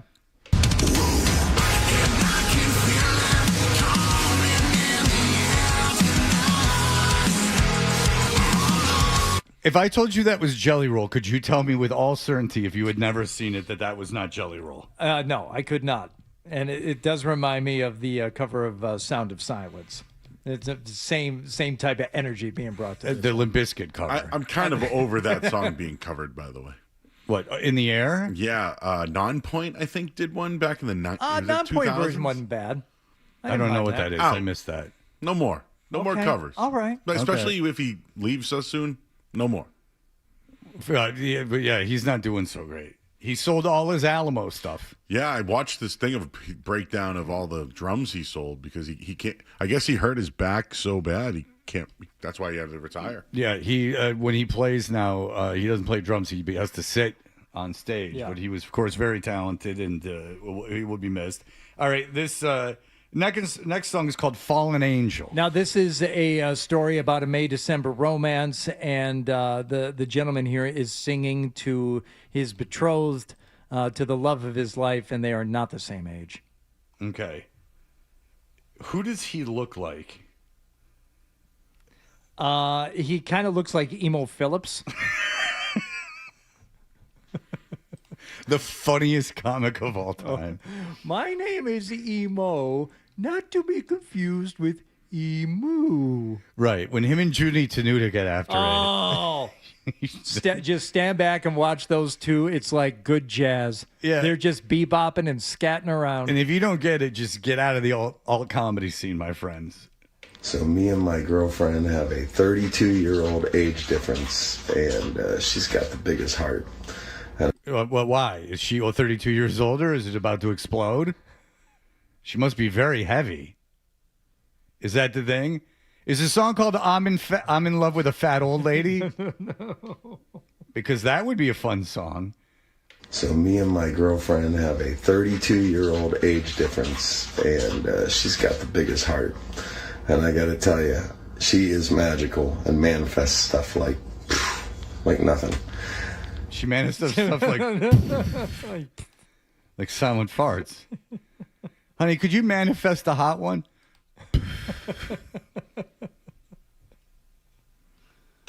And I love her. She's magical, but she is my fallen angel, and that's why I wrote this new song. Check it out. All the sound of the plane. Diamonds downwhere. So insane. I'm out of my mind. I fell in love with a fallen angel. Is she dead? No, but she will be soon. Okay, is that what he's saying? She manifests stuff like a 10% discount at Bob Evans every time we go in there. They don't even ask for ID. She manifests stuff like a lot of help when we're at the airport. You know? She manifests stuff like live-in care. It's a lot. She manifests cars just stopping at the crosswalk, and they see us standing there, and they're like, whoa. She manifests stuff like people just give us tennis balls to put at the bottom of the walker.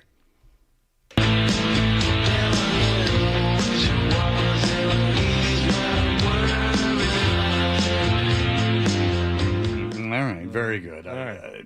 He looks like someone who might not be Emo Phillips, but he looks like someone. All right, look. Emo Phillips with Nash Cato Urge Overkill sunglasses. It's a weird look. All right, we'll be back in just a moment. Our friend Dan Roach, even though he's playing golf, will be joining us in just a moment. More Toucher and Hardy next on the Sports Hub. Okay, everyone.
What are you up to, Danny? What are you doing right now? I'm on the 7th hole at Sagamore in Hampton, New Hampshire, and I just hit a nice shot onto a par 3, 180 to the pin, 190 to the back, and I have it just about 25 feet to the right, pin high. So, Now, what are you? Are you playing golf for fun? Are you in some kind of charity situation? What's going on? I'm just playing for fun. My first day of vacation. Who are you with? I'm with my friend Bruce Farmer, and I'm with Brian. Brian, what's your last name? What? Well, that's important. Tuzak. Brian Tuzak from Newmarket, New Hampshire. He's got his own towing and auto repair service. It's been in the family for generations. Well, everyone should go there when they're in New Hampshire and their car breaks down. And they need a tow. What club did you hit to that 190 pin? My Hybrid 2, Hardy. Oh, a 2 hybrid. Yep. All right. Well, there you go. Dan knows how to play golf. That's for sure. Dan, are you? How you guys doing? Okay, really good. We're doing good. I get to go to Alabama after the show today. Oh, so it's yeah. very exciting. Your son's, it's exciting, Fred. I heard you might be having an announcement with a couple of hats and everything else in front of a table, and This is the school of my choice. Stuff like that coming up. Oh, yeah. There's going to be a lot of media coverage. It's going to be huge. It's just. All right, we'll get a camera over there. Yeah, I just want it to be over, to be honest with you. But okay, Yeah. so yeah, please do it. Your audience will love it. It's gonna change the world. All right, so listen, the Red Sox now are very hot. Yes. Good stuff, Dan. You lining up a putt, Danny? Yes, I am, but this is kind of like a little gift, right? And that's kind of how you have to take it. It's they're without Crochet, they're without Anthony, and they're just finding ways to win. They're pitching the heck out of the ball, and I don't know what it leads to because everybody in the American League is horrible right now.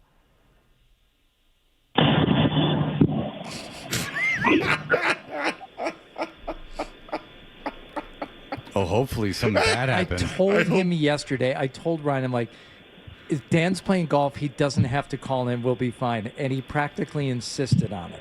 This is what Dan Roach insisted on. Dan? Oh, no. That'd be so funny if you got hit by a ball. And we just heard it. Something's going on. He's still there. Yeah, it's like something. It's like he fell. Did the cart flip? Uh-oh. Oh, no, you didn't hang up, did you? No. Okay, all right. I was going to say, I wanted to see what happened. I don't know why he insisted on doing the show. I said, I was like, I don't want to bother you if you're playing golf. He's like, no, it's no problem at all. Ryan, can you just play the beginning of that call again when Fred asked him about the Red Sox? The Red Sox now are very hot. Yes. Yeah, he had a ball flying right at his head. And that's what, maybe it hit him. Hopefully.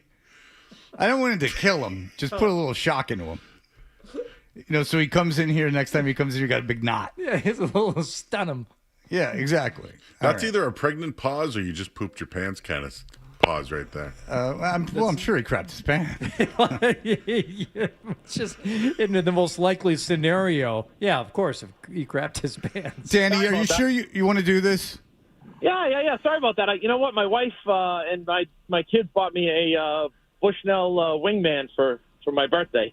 And I think for some reason it went through to my wingman and it was into my speaker. So that's why it hung up kind of on my phone. Oh, yeah. That all makes a lot of sense. Everyone knows what you're talking about. I apologize.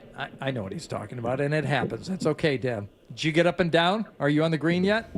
I parred it, yes. Oh, wow. Look at you. That's par safe. And you have the phone like in your ear, or you're wearing ear pods? No. I have the phone in my ear. Okay, so you're putting with the phone like against your shoulder. I did, yes. I already made the putts, and I'm good. Now I'm at the next hole. All right. You got a par 4 coming up, I bet. Yes. Yep. Are you walking, Dan? Because you're very out of breath. No, I'm fine. Okay. So, all good. So, like I said, I'm excited. It's nice to have the Red Sox, right? Gives you something to look at least for a little while, and we'll see how long it lasts, how long they can keep it up. But I'll take it, right? It's been good. Joe thinks that Sonny Gray is going to go more in the trade market than Scooble. Yes. Really? Yes. Well, yeah. I mean, Scooble's going to be a rental. So you could get Gray, and he's got years. So I could see that in some situations.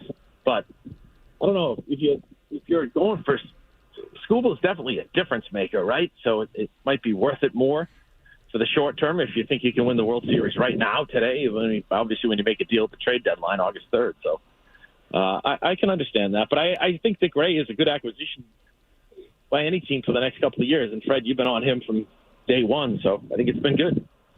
Right, but I'm just saying that if there is a world where Gray goes for more than Scooble, no matter what, if I'm the Tigers, I'm not getting rid of Scooble.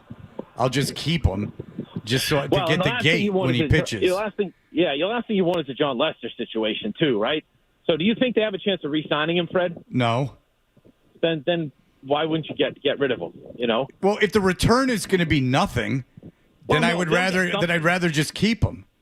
Yeah, but they'll get something, and if they're out of it, which it looks like they're kind of going that way, then you at least get something for him, right? And if you can get a couple of teams bidding against each other, then go for it. Now, No, Gray's I different would. because No, I you think have they should control. get rid of Skubal. But if there's a world where Sonny Gray goes for more than Skubal and the return would be that low, then I'm not getting rid of him. I'd rather just have him. Right. Yeah, Well, that's the point I'm making. yeah, I disagree, but I think you could still get something of value for Skubal. No, I think you could get a lot for Skubal. He's by far and away the best player available in free agency by Right, a ton. But I think the point on Sonny Gray is you get him and you get control of him too. So you have him for years. So you might want to give up a little bit more. That's all. Okay. And based on the way he's pitching this season, no, he's not Skubal, and he's not the difference maker that Skubal is. But for the right team that might need, they're not thrilled with their number 2 or number 3 guy. Sonny Gray could be a difference maker in that regard, don't you think? Oh, absolutely, right? Because a 4-man rotation in the postseason or 3, he's perfect. He's absolutely what you want because he's going to give you innings. You know, he may give up anywhere from 1 to 4 runs, but you almost guaranteed to get 6 or 7 innings out of him. Skubal is one of those guys. If you're a big market team and you think you can sign him long term, then maybe you go for him. Thinking that investment not only can he help us now in the short term to try to win a World Series, but you can also have him under with you for several months. Let him get accustomed to the team. Let him get accustomed to that city, that clubhouse, the way you do things. And if he likes it, then you have a better chance of re-signing him. Or you could be Milwaukee and go, there's no way we can keep him, but this is a year we could win the World Series, and Skubal is the difference. And right, so the Brewers did that with Sabathia, right? Was that the right? the one, And that's the idea that I think it's ludicrous because that Gray would get anywhere near what Skubal would get, because even if I'm a small market team, this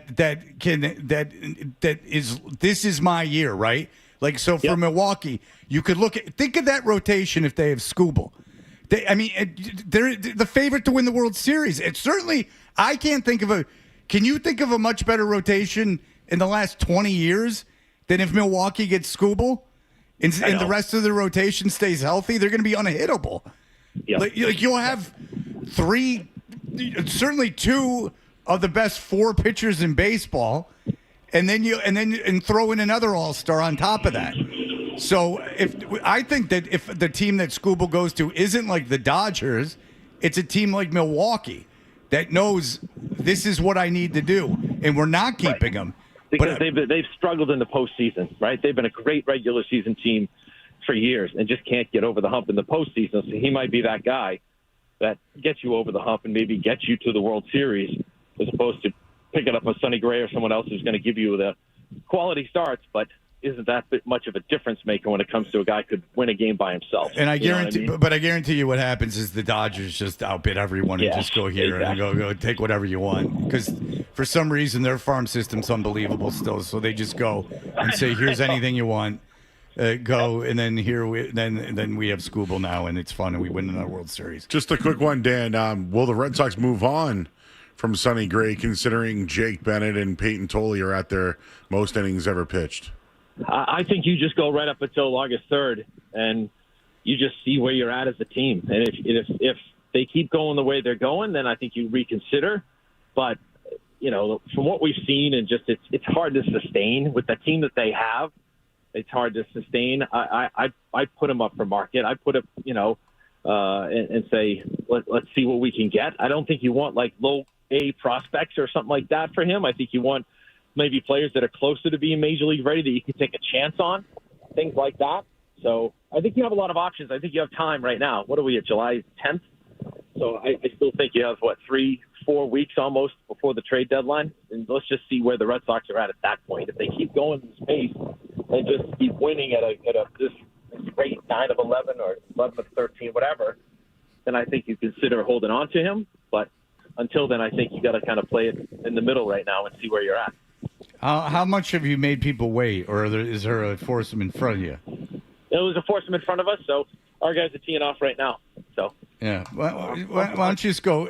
Why don't you yell something during one of their backswings? No, I don't want to be like that, Fred. Put us on speaker. Hold on, guys. Say hi to Fred and the guys. Brian, come on over here. Bruce, say hi. Are they hitting? Yeah, Brian, say hi. How's it going? Now we want to hear the sound of somebody hitting a shot. Yeah, so if one of you could line up to hit a shot, that would be fantastic. I'll hit my tee shot right now, Fred. Bring it over. All right, come on over here. Hold on. I can have the Ranger to sort this one out. Yeah, get the Ranger over there. You guys hitting from Hold the on. Reds? No, this isn't from the Reds. Shut up, Joe. Yeah, Zoe, shut up. All right. Are you hitting? I'm putting the ball down to the tee. Okay. Give us a 3-2-1 before you take the club back. All right, here we go. I'm overlooking. I'm addressing the ball. The guy's mowing right here. That makes it tougher. All right, here we go. Looking over my drive. Got a wind in my face. All right. 3, 2. Masturbation. Right there. Oh. Right down the middle. Well, that works. Oh, wow. Well, it reminded you of your favorite thing. All right. Yes. You're out of breath from hitting a ball. Good for you. I'm not out of breath, Fred. Stop. Why don't you get back into that walking club? You need it, please. I'm still in it. You're all right. You're running out of time. All right, look. So you're in New Hampshire for how long? Just a couple of hours, then I'm going home. Heading on vacation after that. You going down to Chatham? Be watching Cape League games. Ah, there you go. Life is pretty good. All right, Danny. All right, Danny, we love you. Have a good time there in the rest of the round. We appreciate the phone call. All right, head to 7-Eleven tomorrow. Everyone gets a free Slurpee. Happy birthday tomorrow. Oh, that's right. It's my daughter's birthday today. So happy birthday. Nice. Yeah. You get her something good? I did. I did. I'm pretty excited to give her the gifts, actually. Your trip to Detroit sounded fun. Yeah, okay. All right. We enjoy each other's company. All right, thank you, Danny. All right, fellas. I love y'all. Love you too, Danny. Bye. There you go. The great Dan Roach. All right. We'll be back in just a moment. Here are the headlines. It's really good. Everybody in the American League is horrible right now.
The Sports Hub. We'll be renting a car and cruising on out to a hotel in Birmingham, Alabama, and setting up shop for the next 4 nights.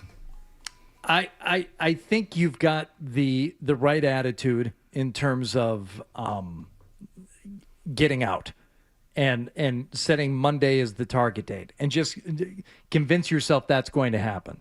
And if it doesn't happen, well, then it's just one more day. But just make yourself believe that you're leaving on Monday. Because my parents are going to come down because they live in Knoxville, and so do you know what day we check out out of Hoover and head to Atlanta? I thought it was the 15th, but Stephanie said it was the 14th. If that's the case, I'll have to change our reservations. I just said it depends on if they win their bracket. It doesn't matter if you stay there or go to Atlanta, really. I highly doubt they'll be playing on the 15th. I'm leaving on the 14th. We want to get to get Milo to Atlanta when he needs to be here. The last scheduled game is on the 14th. They won't play unless they win the pool bracket. That's all I know. They have games scheduled Saturday to Monday. Anything that after that is unknown. Okay? And what was the reply? Okay. Okay. But, it's confusion. It's mass confusion. Like 2 days ago, or no, yesterday, they gave the time of the games Saturday, Sunday, and Monday. So then that's pool play. So if they were to win those 3 games, then they would move on in the tournament. If not, then the tournament, there might be a consolation game or something on Tuesday. But for all intents and purposes, the tournament would be over. And that unknown to my parent, and they're playing like one of the top 5 teams apparently in the country during that. And you never know, they could win. But, the competition is very stiff at this tournament. It's like an elite tournament. It's like, 300 teams. I cannot tell them what's going to happen. I don't know. The tournament doesn't know.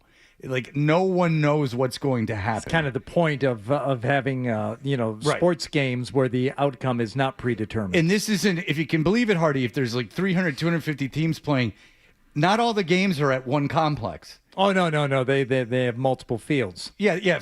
Even if there were 8 fields, that would not be enough for 300 teams to play on throughout a day. Where's this one of these, this top 5 team that you're all scared about? Where are they from? Oh, that was information from Milo. I don't know. Would you like to know the names of the teams that they're playing? Sure. I can give that to you. Lickety split. Yeah, I'll give you a scouting report on this alleged top 5 team. Okay. That's keeping you up at night. Big scaredy cat. I'm so interested in anything that happens that doesn't involve my son. I couldn't tell you. They're playing the Perfect Game National Elite 17U. No, that's the champion. They're playing. What's tomorrow's date? The 11th. On the 11th, they're playing East Cobb Astros. They're playing at the Jerry D. Young Memorial Field at 8 a.m. On Sunday, this is the one you should probably look up. Okay. They're playing the USA Scout Team Nike. That sounds like ominous, doesn't it? Team Nike? Doesn't sound great. Yeah, so USA Scout Team Nike US. Premier Travel Baseball Organization for players aged 8U through 18U, nationally headquartered in Emerson, Georgia. Oh, so they don't have far to travel. A little home cooking. Mm-hmm. Based in Georgia, they feature regional branches like USA Scout Carolinas and operates nationally, drawing players interested in elite travel and showcase opportunities. Yeah, so I guess that would probably be a good team. And then they play the SBA Bolts National. They suck. Well, it says national, so that makes me think that they're... a lot of these teams, Hardy, you wouldn't believe it. They're just they just form at the tournament. They're just kids from all over the country that form. Then how did they develop chemistry? It's weird they don't. Somehow just being great at baseball individually makes them into something because good. it is an individual sport. That's right. When it comes down to it, at a certain point, it is. Truly is. And I should know when Miles is pitching. There's a lot of good pitchers on Miles' team. Miles' team's pretty good. SBA stands for Showcase Baseball Academy. So these are a lot of showcase teams. These are a lot of the cobbled together teams of just the best of the best all around. So the tournament's purpose is that college coaches go to these tournaments and they have a roster of the teams and they have all radar guns up and things of that nature. And then they, I guess if they like you, but times are running out. So, I don't know what to tell you. You gotta, there's a certain point where you gotta make the decision. So is Milo going to Vanderbilt? Is he going to declare for the draft? Yeah. I mean, there's a lot of talk about first round. I mean, you have to consider multiple sport drafts. Will there be other, the NFL come calling? Plus the kid loves to swim. Yeah.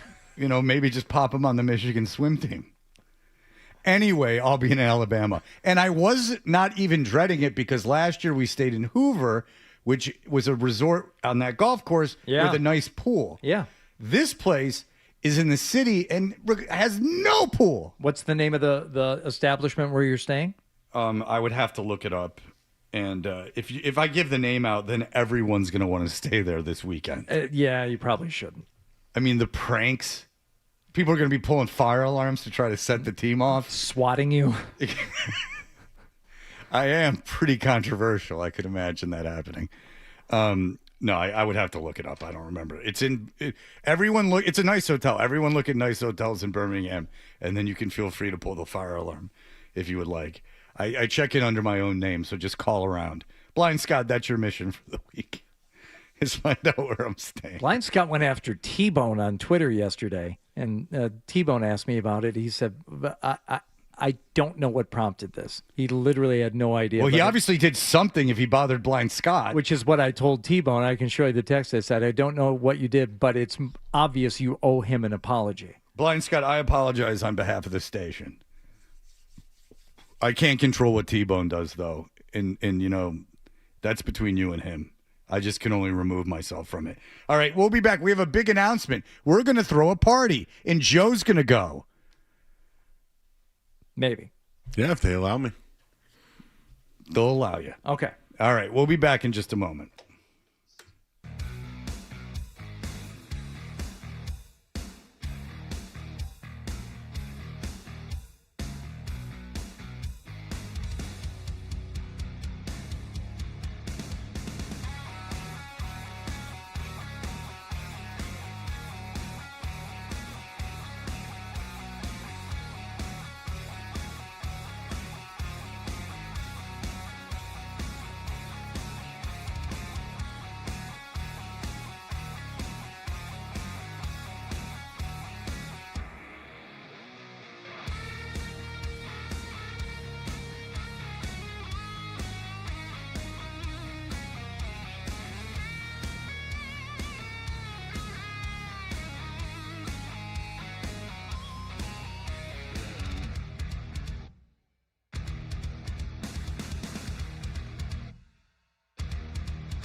They defeated the Chicago White Sox yesterday 2-1. Caleb Durbin hit his 9th home run of the year, and Patrick Sandoval made his Red Sox debut, going 4 1/3 innings and 5 strikeouts. He looked good. They wrap up the first half of the season. They'll take on the Mets this weekend for a 3-game series. Sonny Gray will get the start tonight. Ranger Suarez to the IL. Wilson Contreras, his suspension went from 7 to 5 games, so he served one last night. He's dealing with a foot injury, but will participate in the home run derby at the All-Star game. France over Morocco at the World Cup 2-0. Today it's Spain and Belgium, and Delano Banton waived by the Celtics so they can get under the luxury tax. Headlines, they are brought to you by the 99 Restaurants Lobster Lovers Weekend. Order a Colossal, a hot buttered lobster roll, and get a free 3-course meal upgrade. This weekend only, you gotta love the Nines. I'm Joe Murray. Boston Talk Sports. Trade Drake May. We all know what, but we won't say what. Yeah, worst take on these airwaves in the last 24 hours. We may not take a call today. The Sports. It's never changed. It's never changed. It's the same thing over and over and over and over. It's just never good. It wasn't funny the first time. Toucher and Hardy, mornings on the Sports Hub. From the hospital, talking to him. Hello, young man. You look nice. Yeah, this is the fellow that Jaylen Brown met. He wrote a letter to him. Come in. Come in. Come in. Come in. Come in. Yes. Come in. Come in. Come in. Come in. Come in. No, this way. This way. Oh, Melissa, don't hog the guests. Melissa, you're hogging the guests. All right. Listen, this was a great video. I think his name's Gio, if I'm not mistaken. Well, we shall find out. Hello. What's up, buddy? Well, come here. Well, I didn't get a video. Come here. Come here. Sit down in any one of these seats. and I Come will over turn here, on the bud. microphone for you. I know exactly who you are. I enjoyed the video that very, very much. Oh, I like this. Of course we would love to have you on. All right. You know Olivia Rodrigo at all? Do you know Olivia Rodrigo, bud? No. Okay. Get right up on that microphone. Talk into the microphone. I don't think he needs headphones. I think he needs headphones. Well, he's got wonderful hair. I don't want to mess up his hair. Perhaps he's a bit of a Talk diva to with the Fred, hair. Talk to Fred over here. This is Fred. I'm Fred. What's your name? Gio. Okay. Now, I saw a video of you, and you were very upset about the Jaylen Brown trade. Is that not correct? That is correct. Okay. It is correct. All right. You look very nice today. Do you often wear a bow tie? Well, only when I have dates. Oh. When you're doing press. And when you're doing media appearances, who do you go on dates with? With my mom. No. Yeah, sometimes my dad. Sometimes my dad. Yeah, but you prefer your mom. Yeah, I prefer my mom. Yeah, that's right. And so when I know you, because your mom made these wonderful videos, and I saw them. Yep. And you were very upset about Jaylen Brown getting traded from the Celtics. How long has he been your favorite player? For 3 years straight. 3 years straight. Now, what about Jaylen Brown made you like him so much? You should ask that to my mom. Well, this is what I think. This is what my mom would do. This is like my mom answers. So he worked for the community and stuff. Mm-hmm. He did all of that, Mm-hmm. and he really liked me. Well, everything was great to meet him in 2026 because Yeah. this is like our third time meeting. Okay, so you've met Jaylen Brown on more than one occasion. You met him before? Yes. Yeah. And was he nice to you when you met him? Yes. Yeah. Now, what do you like about him as a basketball player? What do you think he does really well when he plays basketball? Dunking. Yeah. That's the thing. That's- Well, a part of this, my dad loves 98.5 The Sports Hub so much that he's gonna see me here. He's gonna see me maybe because he naps. He does nap during the morning. Good. Well, we all do. Yeah, we all It's take a naps. sign of a hardworking man. That's right. That's okay. Well, you tell your dad we said hello, and I'm sorry that Jaylen Brown isn't playing for the Celtics, but will you watch Jaylen Brown on his new team? Yes. Yeah, so will I. So I asked him 3 questions. Oh. Jaylen Brown? I'm gonna try and answer the question that I asked myself. Okay. Well, you guys can answer too. Okay. Okay. Thank you. Don't mind you guys answering. I don't mind you guys answering. I appreciate it. Do condoms have to be brave sometimes? That was the first question. Can you repeat that, please? Do condoms have to be brave sometimes? Oh, you have to be brave sometimes. Yeah. Yeah. Grown-ups have to be brave sometimes. Yes, absolutely. Hardy's always running into fires. No, not always, but occasionally I will. He's like the outsider's kid. Do you ever think about being a firefighter when you grow up? Because I still think about that. Yes, and once I actually tried to take out a fire, which almost spread, and then I threw a water bottle on the wood that was gonna make it spread, and then the fire burned it, and then the water. Yeah, I filled it up. You with just described one of my bathroom water, fantasies. And then yeah. So you're like a superhero. You're like a hero. Yes. Yeah. Yeah, you are like a hero. All Okay, right. what's the second question? Well, the second question,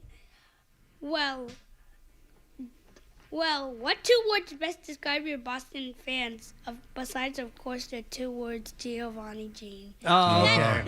That is my name. Yes. Okay, so I think that You can just call me Gio. All right. Oh, well, I will call you Gio. And Gio, I think that you are the best kind of Boston fan I think your loyalty to Jaylen Brown and the emotion that you showed when he was traded shows how great sports can be. Yeah. I think you were a positive sign. I think that's why so many people loved your video, is because they appreciated so much the love that you had for Jaylen Brown and the love that you had for the Celtics.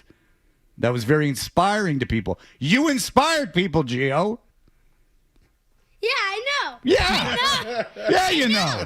I know. Yes. Yeah, man. I hear you. Do you play basketball? Yes. Can you dunk? Well, I can't dunk on an NBA hoop because Why not? I'm like too small. I'm like. I don't know about that. You got on a jump rope program. You get up there pretty quick. Yeah. I'm like the master of jump roping. You are? Oh, jump roping. Well, when I was a kid, they told me that was the way to get to your vertical. They've changed things a little bit because can you guess how old I am? How? Guess old. Guess. How old do you think he is? 42. Ooh. How old do you think? Oh, Gio, you old charmer. Gio, how old do you think I am? 39. Oh. How old do you think that guy is? How old am I? Well, if this was my dad, I would say 46. Okay. Or Okay. All right. 46 or 47. All right. Okay. That's what I would say. You come back anytime you want. This guess is I'm the old your one. best guest ever. Yes, you are fantastic, Gio. Yeah. And Jaylen Brown thinks so as well. You know? I think it's pretty cool that Jaylen Brown is always going to remember meeting you, and maybe you guys will meet again at some point. Maybe you guys can hang out some more. Maybe you can even, go to a game when he comes back here to play, or go see him in Philadelphia. Or maybe I can just tell Jaylen Brown's mom to bring me to Philly, and so I can watch a Jaylen Brown game. Maybe that. Yeah. He's got enough money. Jaylen, what are you doing with that money? Send Gio to Philly. It's only a train ride, right, Gio? Yes. All right. Hey, Gio, are you still going to root for the Celtics now that Jalen's gone? Yeah, I'm going to root for the Celtics and the Sixers. Okay, that's going to be a very difficult thing to juggle. Yeah, but You're going to have to, at some point, make a decision. You can pull it off. You can pull it off. Yeah. Yeah. Yeah. All right. All right, Gio. Thank you. Thanks, Gio. Hang out if you want to. We got a big announcement. I don't know if Gio needs to be in the room for when we make this announcement. No, I'm not saying for the whole day, but just until 10. No, because I have to solicit for something I'm not sure Gio's mom would be thrilled that he was a part of. Yes. Yes, Gio, go ahead.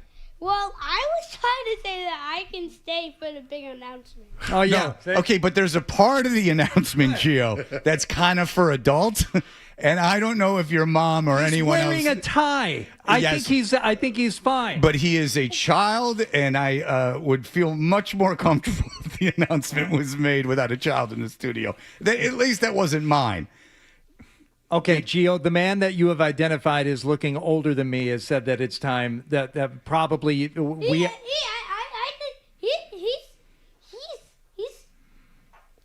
he's 29. That's right. Oh, that's how old. I thought I was 29. That's right. All right. All right, Gio. You know what? Let's break. And then when we come back, I can make this announcement. And I think you'll understand why I wanted to do it without Gio in the room, because Gio is a nice kid, and he doesn't have to hear me be a bad person. Well, I can't repeat any of that. Yeah. Hold on. You got to go right into the microphone, Gio. Yeah. Right. What? Right there, buddy. All right. Gio, you ever try Zins? Oh, get out of here What? with that. Stop. I never tried. No, Okay, you're all never right. going to. Don't. You're never going to. All right, I'm Gio. just trying to offer him something. He's a guest. All right, stop that. All right, Gio, I think that you're the best, and I think your videos were the best, and you make everyone in Boston very proud, and everyone who loves the NBA very proud. And I think that you look fantastic in a bow tie. How about that? It was really good to meet you, Gio. Thank you for coming in. Seriously, buddy. Bye, Gio. Anytime. Thank you. You're welcome. Thank you, Gio. All right, we'll be right back.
not talk. You got a bunch of stuff wrong when you talk. So much for this country. Dutcher and Hardy. I guess this country's a bunch of buffoons that don't know the rules. You idiot. The Sports Hub. You know, I got an idea for a bit. The email bit. We should do the email bit. It's a great idea. Let's do the email bit. We are Toucher and Hardy. Our email segment is powered by Jeffrey Glassman Injury Lawyers. If you've been hurt in a car or work accident, you got to get Glassman. Don't just send an email. Call all sevens at 617-777-777 or visit gottagetglassman.com. Just one real quick email before we get to the big announcement of the party. Gary Tangway says, "You tell Gio he can teach my class any day. Way better than Wallach. Sign that kid to a contract now. Gary Bear out if you want to do any of my Emerson classes that I don't know if I'm still teaching." All right. So look, we had Dolpho wearing this fart monitor and Nick's about to wear the fart monitor. The problem is Hardy and I both have to be in for like a whole week for this to really give the activity the depth and depth of analysis that it deserves. Yes. But during this time of reaching back out to Adolfo and talking to Nick, we found out that two guys that started with us as teenagers at 19, at least Adolfo was 19. Nick might have been 20, but 19 or 20, are now turning 40. So during all this time, that much time has gone by. Two teenagers when they started are now turning 40. Yeah, kids when they began here. So we said maybe we should throw a party for the two of them. And that's kind of when my involvement stopped in this whole thing. Now, but there is a date set up for this party, Hardy, and we know that we will be there. This is absolutely happening, and the date is 2 weeks from tonight, Friday, July 24th at Memoir, which is inside Encore Boston Harbor. We will be having a birthday party celebrating the 40th birthday of both Nick Gemelli and Adolfo Gonzalez. Is it an 80th birthday party for the two of them? Is it a dual 40 party? We haven't decided quite yet, but we want you to know about this right now. And maybe the best part about this, Fred, is the fact that it is a party. Not like a show that requires a ticket or anything. We are going to invite people. And what do you have to do to get into the party? You go to 985thesportshub.com/party to sign up for your invitation. And it's free. Free. So don't expect much. Free parking as well. Yeah. So free. And then not a free bar, but it's free. Correct. Now, here's the deal. Adolfo needs to get flown up. And how much are we making for this party, Hardy? Well, that'd be 0.0. It's a party. Right. And so now that we're doing a public appearance for a party, I feel my obligation to pay for Adolfo's plane tickets. Therefore, I'm forfeiting that obligation. Like I've made a firm decision. Now, if it was just to fly Adolfo up to hang out with him, sure, and have him on the air, I would pay. Now that I am doing a free appearance, I am not paying for Adolfo to come up here, and he's not paying for himself. Someone somewhere in this publicly traded company has to find a way to get Adolfo up to Massachusetts for this party. Correct. I'm making that statement right now. Now, I'm not paying for it. I want you to know that this party at Memoir, which is a great hang. I've been in there before, and I love Encore anyway. This is going to go from 8 to 10, our party. But then there's a DJ taking over, and then a special late night performance from Mike Posner. So Michael Posner is going to be playing, and you can stick around for the DJ. You can stick around for this late night show from Michael Posner. And again, 985thesportshub.com and / hold on, let me find it again here. 985thesportshub.com / party. All right, You'll so get the information there. I have done a lot of these parties. When we were on WBCN, we had them weekly. I mean, when we knew BCN or had a feeling BCN was going off the air, we tried to go guerrilla marketing and go off to places every week. And I've had big parties and successful parties. This is not going to be like a juggling act or a comedy act. But what I do know these parties need are girls. So the idea is that 4 male nurses will be Nick's dates because Nick is married, but he also is of very feeble health, and we don't know how he can handle this kind of party. So we're going to need 4 male nurses to accompany We him. need 4 Gaylord Fockers to be there with Nick. From Meet the Fockers, absolutely. We need 4 male nurses. Now, Adolfo, it would be nice if he had an entourage of 4 women. Now, I reached out to Saugus' own adult film superstar, Tyler Faith, via text message, but she has not returned my text message. I asked her if she even knew someone at a club or something that could have 4 girls to be available for this. So, Ryan, what is your email account? Ryan.beaton@bbgi. Beaton, Beaton, Ryan.beaton@bbgi.com. So if you have a restaurant, a club, something that you would like to, the girls don't have to do anything. They just will have to be on stage with Adolfo and be kind of his entourage. If you have a hospital and you have 4 male nurses, you want to give us 2, email Ryan. But if you have a club... They might still be on strike. They might be available. Yeah, I'm not 31 anymore. I don't want to pick the girls myself. I don't feel like going through this whole process of having women come up to the studio and all this stuff. What I would like is if you have a club of any kind that you would like to promote this club and you would like to have 4 women be Adolfo's entourage for this evening, Jesus, just email me. Toucher@985thesportshub.com. Toucher@985thesportshub.com. If you have a business, or if you know Tyler Faith and you know her real name, tell her to get back to me because she obviously has connections in the business.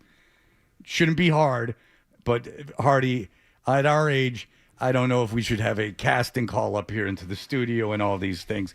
I'm not feeling that. Yeah, I don't have the energy. But in terms of, the requirements, just someone to hang out with Adolfo, the medical assistance for Nick, that might be a tougher ask. But I think there are people invested enough in Nick's well-being and, would just be doing a public service and also, a private good deed to make sure that Nick lives through the night. Yeah, and if you're not really, you never passed anything and you just kind of look at yourself as a male nurse, we'll take that as well. That's fine. Yeah.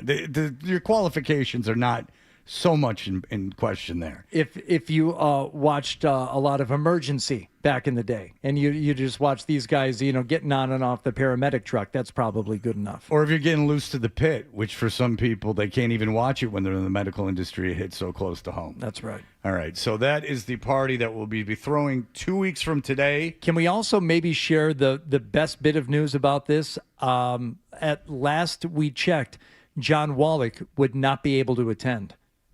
He has a conflict that night. So if you're worried about signing up for an invitation for this party, but you're thinking, I don't know if Wallach is going to be there. Last we heard, Wallach he was very much on the fence about his availability. Oh, well. Should we even have it? We can't even have it.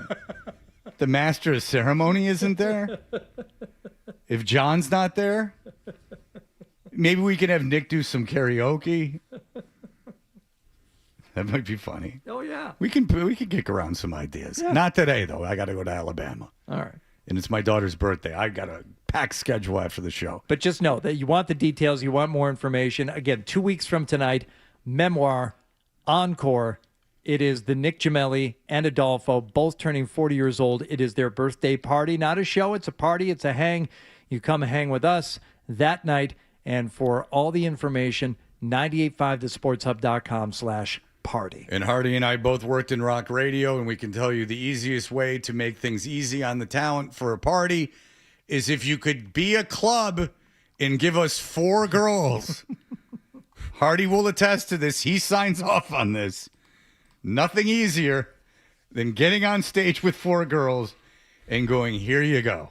These are Adolfo's. This is Adolfo's entourage. The night when I had to get on stage at Spearmint Rhino and tell the crowd that Artie Lang from the Howard Stern Show would be unable to make his appearance and do his set because he was completely incapacitated, passed out in the back room. They said, don't worry, we got you. And they sent me up on stage surrounded by Spearmint Rhino employees. And that crowd was fine with anything I told them. Like, great. Thank you. Artie's not coming out, but I'm here. And everybody have a good time here tonight at Spearmint Rhino. Woo! You don't have to be Freud to realize the psychiatry behind this or the psychology behind this. So, again, it's a pretty good opportunity if you got a club and you want to give us 4 female employees. Now, we're the gender thing, 4 men for Nick. Yeah. So all our bases are covered. Then they don't have to get. They're not going to get naked. There's none of that. No. They just have to be 4 women. Yes. And I don't feel like gathering them myself. I would like a club to do it. Or if you can get in touch with Tyler Faith, I don't know why she's not getting back to me. Either way. I don't know what's going on with that. All right. Do you have any emails that you would like to read for the people? A lot of emails. You already checked in with Not Gary Tangway and Gio, who just joined us here, being the superstar. Brian wants to know, hey, Hardy, can you recommend a Freedom Trail tour for 2 people, possibly 2 kids? My wife has never done it, and I may force the kids. And then he gives the ages of everybody involved, 14-year-old and an 11-year-old. This sounds like something that John Wallach would do if he lived in, say, London, and then he would force his kids to take a vacation to Boston and go on a Freedom Trail tour. Yeah. So my only recommendation would be, no, don't go on a Freedom Trail tour. Don't force your 14-year-old and 11-year-old to go on a Freedom Trail tour. Again, unless you have like some exceptional kid that is really into art or history or architecture or, different languages, a lot of this is completely lost and just turns into resentment. If you have some kid that is like super into jazz or something and wants to see where like Miles Davis performed, what clubs he performed in Paris. If you've then got there some you real go. prodigy, precocious youngster who's like into this stuff, fine. But otherwise, no, they don't want to do that. Yeah, they don't understand. They want to go down a water slide.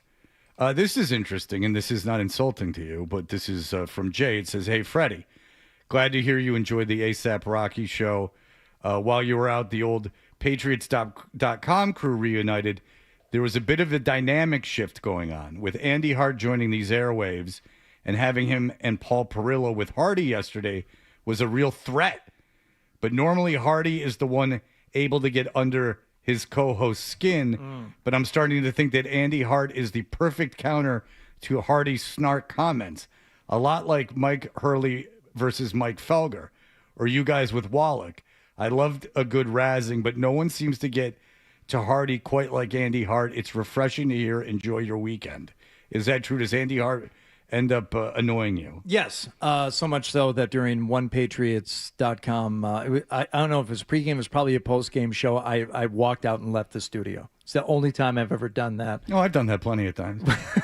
Something said was so asinine that I had to leave. He was being so annoying and kept interrupting and kept interjecting, and you literally couldn't get one sentence out without him making another, what he thought was a funny quip that I finally just left. Yeah, my impression of Andy Hart is always that he didn't like me because I think he was kind of a dick to me right at the beginning, so I don't really know, and I haven't talked to him since then, so I'm just I'm under the assumption Andy Hart is no fan of mine. No, I don't think that's the case, and we had a fun show yesterday, but yeah, he does have the ability to get under my skin. Yeah. Bert Breer was with us earlier, and they talked about the saga and the drama of the stolen bicycle on Nantucket. And Bert said that, when he put that tweet together talking about the bike and trying to get the bike back, that he consulted his wife on it, and that they crafted this tweet together before he pressed post. Timma says, They're really a modern-day version of Nancy Drew, meticulously crafting tweets together to shame the perp, scouring Facebook Marketplace and finding a similar bike to their kid's bike that was stolen from Nantucket up in Topsfield. Is there any way you could get them on the Gardner Museum heist? Let's get this duo on some real-world unsolved crimes. The thing is if they found it on Facebook Marketplace, what were they going to do about it? Go buy it. No, you can. There's a way that you can actually have it set up. Yeah, you contact you Facebook? could, but could Bert and his wife? I don't know, but again, I only know because See, of that card situation. you're like an intimidating person, and also that was how much was that card It worth? was like $20,000. Yeah, that's $20,000 in stealing. That's true. And how many of those cards were produced? There was like a 1 of 1. Yeah, all right. So we're talking about a completely different situation. No, you're right. Yeah, like that. Yeah, I know. I just went that's off one a experience. felony. That's like a $20,000 card. That's a felony. I mean, you find the kid's bike on Facebook Marketplace. What are you gonna say? Like, what is it? Bert and his wife gonna show up at some guy's house and like kick his ass? You know, now that I'm thinking about it, he probably shouldn't have posted it. Maybe he told a couple of friends in the area, "Hey, if you see a bike pop up, let me know." Well, I just don't know what No, you're right. What's he gonna do? about it? Like we were sent the tweet, like a bunch of people sent it to me, and they're like, to make fun of, and I'm like, well, Bert's kid got his bike stolen. He's upset about it. I'm not going to make fun of it. And I don't think it's funny that he got his bike stolen. I've never stolen a bike. But what I find interesting is that, and I get why he did it, because they were just trying to do anything when your kid's upset. But like first of all, that like his reach is so far that like everyone on Nantucket that steals bikes would somehow hear of Bert's bike being stolen via his Twitter. Like, you know, like I'd put up posters around town, wouldn't you? Around Nantucket? Yeah, I mean, it's a small little place. There's one bar, Pudley's Pub. It's the only thing out there. I know, I've but actually everyone never there's done so cool. Yeah, they're also so laid back that they probably didn't care about the kid's bike. Yeah, they're laid back. I'm sure they're wonderful to wait on. I'm sure they're the greatest. I'm What do you sure think they being in the smell like? service industry there. You were in the is service. just And great. what do you think they smell like? Coke, cane, and privilege, undeserved privilege. People that should be in the Hamptons if they knew what they were doing. They smell like ecstasy and entitlement. Yeah, they smell like people that couldn't get a place in the Hamptons because they don't have the connections. That's what they smell like. All the elites. Yeah, they live in the Hamptons, not Nantucket. Stop pretending you're the Hamptons. But it's beautiful. Oh, yeah, it's so much better. So much better than Newport or Martha's Vineyard. Martha's Vineyard's a dump compared to Nantucket. Get out of here. And then Bert was like, it's easy to get to. No, it's not easy to get to. It's the hardest out of all of them to get to. I've never been. I've been once and before I lived here. But I can tell you this, I don't like people that go. So how about that? I stay with the peons mid-Cape. There you go, Yarmouth. Yarmouth You're this weekend? you're a Yarmouth guy. Yarmouth this weekend, and Dennisport's where I usually stay. Well, the thing about the Cape is everyone I know, regardless of how much money they make, have a house on the Cape. Like that's having a house on the Cape is, I know people that like, you know, teachers that have houses on the Cape, like public school teachers that have houses on the Cape. So the house on the Cape is great. Like that's great. You have a second home. I don't know how everyone's affording these second homes, but people have them. Martha's Vineyard's wonderful. It does, and has like Obama's on that, like Larry David's on that. But I don't hear everyone masturbating all over themselves about Martha's Vineyard. No, it's just Nantucket. But I got news for you. That place that you envision exists, it's the Hamptons. It's not Nantucket. It's the Hamptons. All you suck.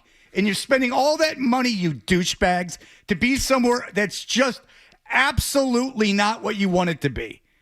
So screw you. God, I hate that place. Oh, we're having a garden party. Oh, really? They're having a bigger one in the Hamptons. It's just. I think it's time for you to go back. Yeah. I think you got the. I'd rather be in Birmingham, Alabama than Nantucket with posery effing. You got the wrong impression. Yeah. Time to go back. Yeah, it's just great. Now, if you live there year round, God bless you, because you got to deal with that opium addiction. But whatever. All right, we'll be back in just a moment. Here are the headlines. Sports Hub headlines. Well, the Red Sox, every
But I'm efforting to try to convince her that it is worth a club owner's time to provide girls for. I said they'll be out of there by 8.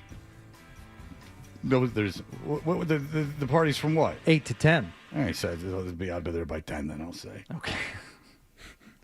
Be there at 8. Yeah. Okay. All right. This is going to be a bit of a guessing game, but I won't make you feel stupid for guessing incorrectly, Fred. And I certainly wouldn't do that to Joe Murray. Dave Grohl has revealed what he believes to be the perfect album. So you have to think like Dave Grohl thinks, which is difficult because he seemingly likes everything. Okay, so I saw the other guys in the Foo Fighters do this, and I saw Pat Smear said, "Never mind the Bollocks," and which I think is one of the best albums of all time too. And I think he said like Revolver or something was the other one. This is interesting. So the guy from No Use for a Name gave something fairly generic too. Dave Grohl's, in his mind, his perfect album. That there's no bad song. Okay. You're gonna have to like narrow it down a little bit. I'll narrow it down. It is late 80s. Mm-hmm. It is certainly of the in the alternative genre. Okay, it is a Pixies album. Wow, very good. Ooh, I was going to say Talking Heads. And it's that'd be a good guess. That's too. a good guess too, but it's a little late in the game for them. So it's the Pixies, and it's not Doolittle because that's too obvious. So it's the one with the naked chick on it. It is their 1988 debut album, Surfer Rosa. Surfer Rosa. Okay, very Yes. good. And Dave Grohl says that is the perfect album. One, it was produced by the almighty Steve Albini, and it was the first album to become popular and show his recording technique. And he gives credit to Black Francis, a.k.a. Frank Black, as an amazing lyricist. So that is Dave Grohl's perfect album of all time, which begs the question, Joe Murray. Mm-hmm. What is your most perfect album? Track one through track whatever. Okay, yeah, and start to finish. So it can't be necessarily your favorite album, Yes. Right. Because like say Paul's Boutique is your favorite album, there is the song that they both hate, that they all hate on it too, with the ping pong thing. There's whatever track it is, I'd have to look it up. Yeah. But there is a bad track on Paul's Boutique as much as I love that album. Yeah, and it's like it's hard to defend Paul's Boutique if you're not into Beastie Boys. It's hard to defend things like 5-Piece Chicken Dinner. Like, what is that? Yeah, but that's part of that whole great like. I understand, but how do you like really prop that up as being perfect? I think of it as like, 10, 12, whatever, like perfectly structured, ordered songs from start to finish. So what do you got, Joe? It's probably an Alice in Chains. I think 3 Minute Rule is the song I'm thinking of. No, as much as Alice in Chains is my favorite band. Do they have a perfect album? Fred's not going to like this one. I don't, because we've talked about it before. Okay. I think Dr. Dre's The Chronic is a one through all the way to the end. I absolutely love. It's not bad. No, I don't dislike The Chronic. I just never bought it. I shouldn't have set it up that way to have Fred think negative of it. I get it. I get that record. I just wasn't a huge fan of Snoop Dogg or Dr. Dre. What would be yours, Hardy? Okay, so I think I could make a case for Guns N' Roses' Appetite. Oh, yes, yeah. that's a great album. That's a great album. Personally, for me, and again, this is just albums that I know start to finish, and it's not like they're my favorite band or anything, but I would say Counting Crows, August, and Everything After is a damn near perfect album. I mean, start to finish. There isn't like one clunker on there for a band on their debut album to come out with that. Like, the damn thing's perfect. You wouldn't change a thing for what that band, was and what they were trying to do. See, I was going to say, I don't want to be cliche and say never mind because I can just listen through the whole thing, or 10 by Pearl Jam. But they're probably cliche answers. That's why I kind of went a little different. I would also go REM's Automatic for the People. Yep. I go back. Again, it's hard to differentiate your favorite from what is perfect. The Who, Tommy, is perfect. The perfect rap album is De La Soul is Dead. Because I'm trying to think. There's not a bad song on that.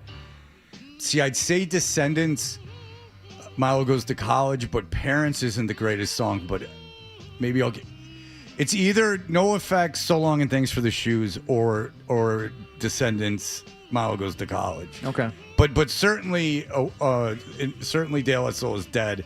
That, like, literally does not have one part where you're like forward it or skip it. Like, that's a perfect rap record. It's not my favorite. My favorite's Paul's Boutique. I loved Wildflowers, Tom Petty. Oh, that's a lot of people's. Yeah, I really like that one, and I know people loved Outkast as well. Outkast albums.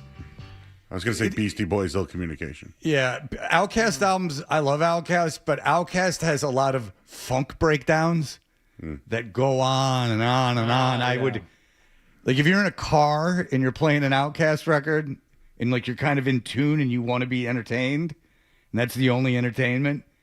There's times Get a little click. Yeah. Get a little click. I thought Fred would love Blood Sugar Sex Magic, but That is an album without one good song.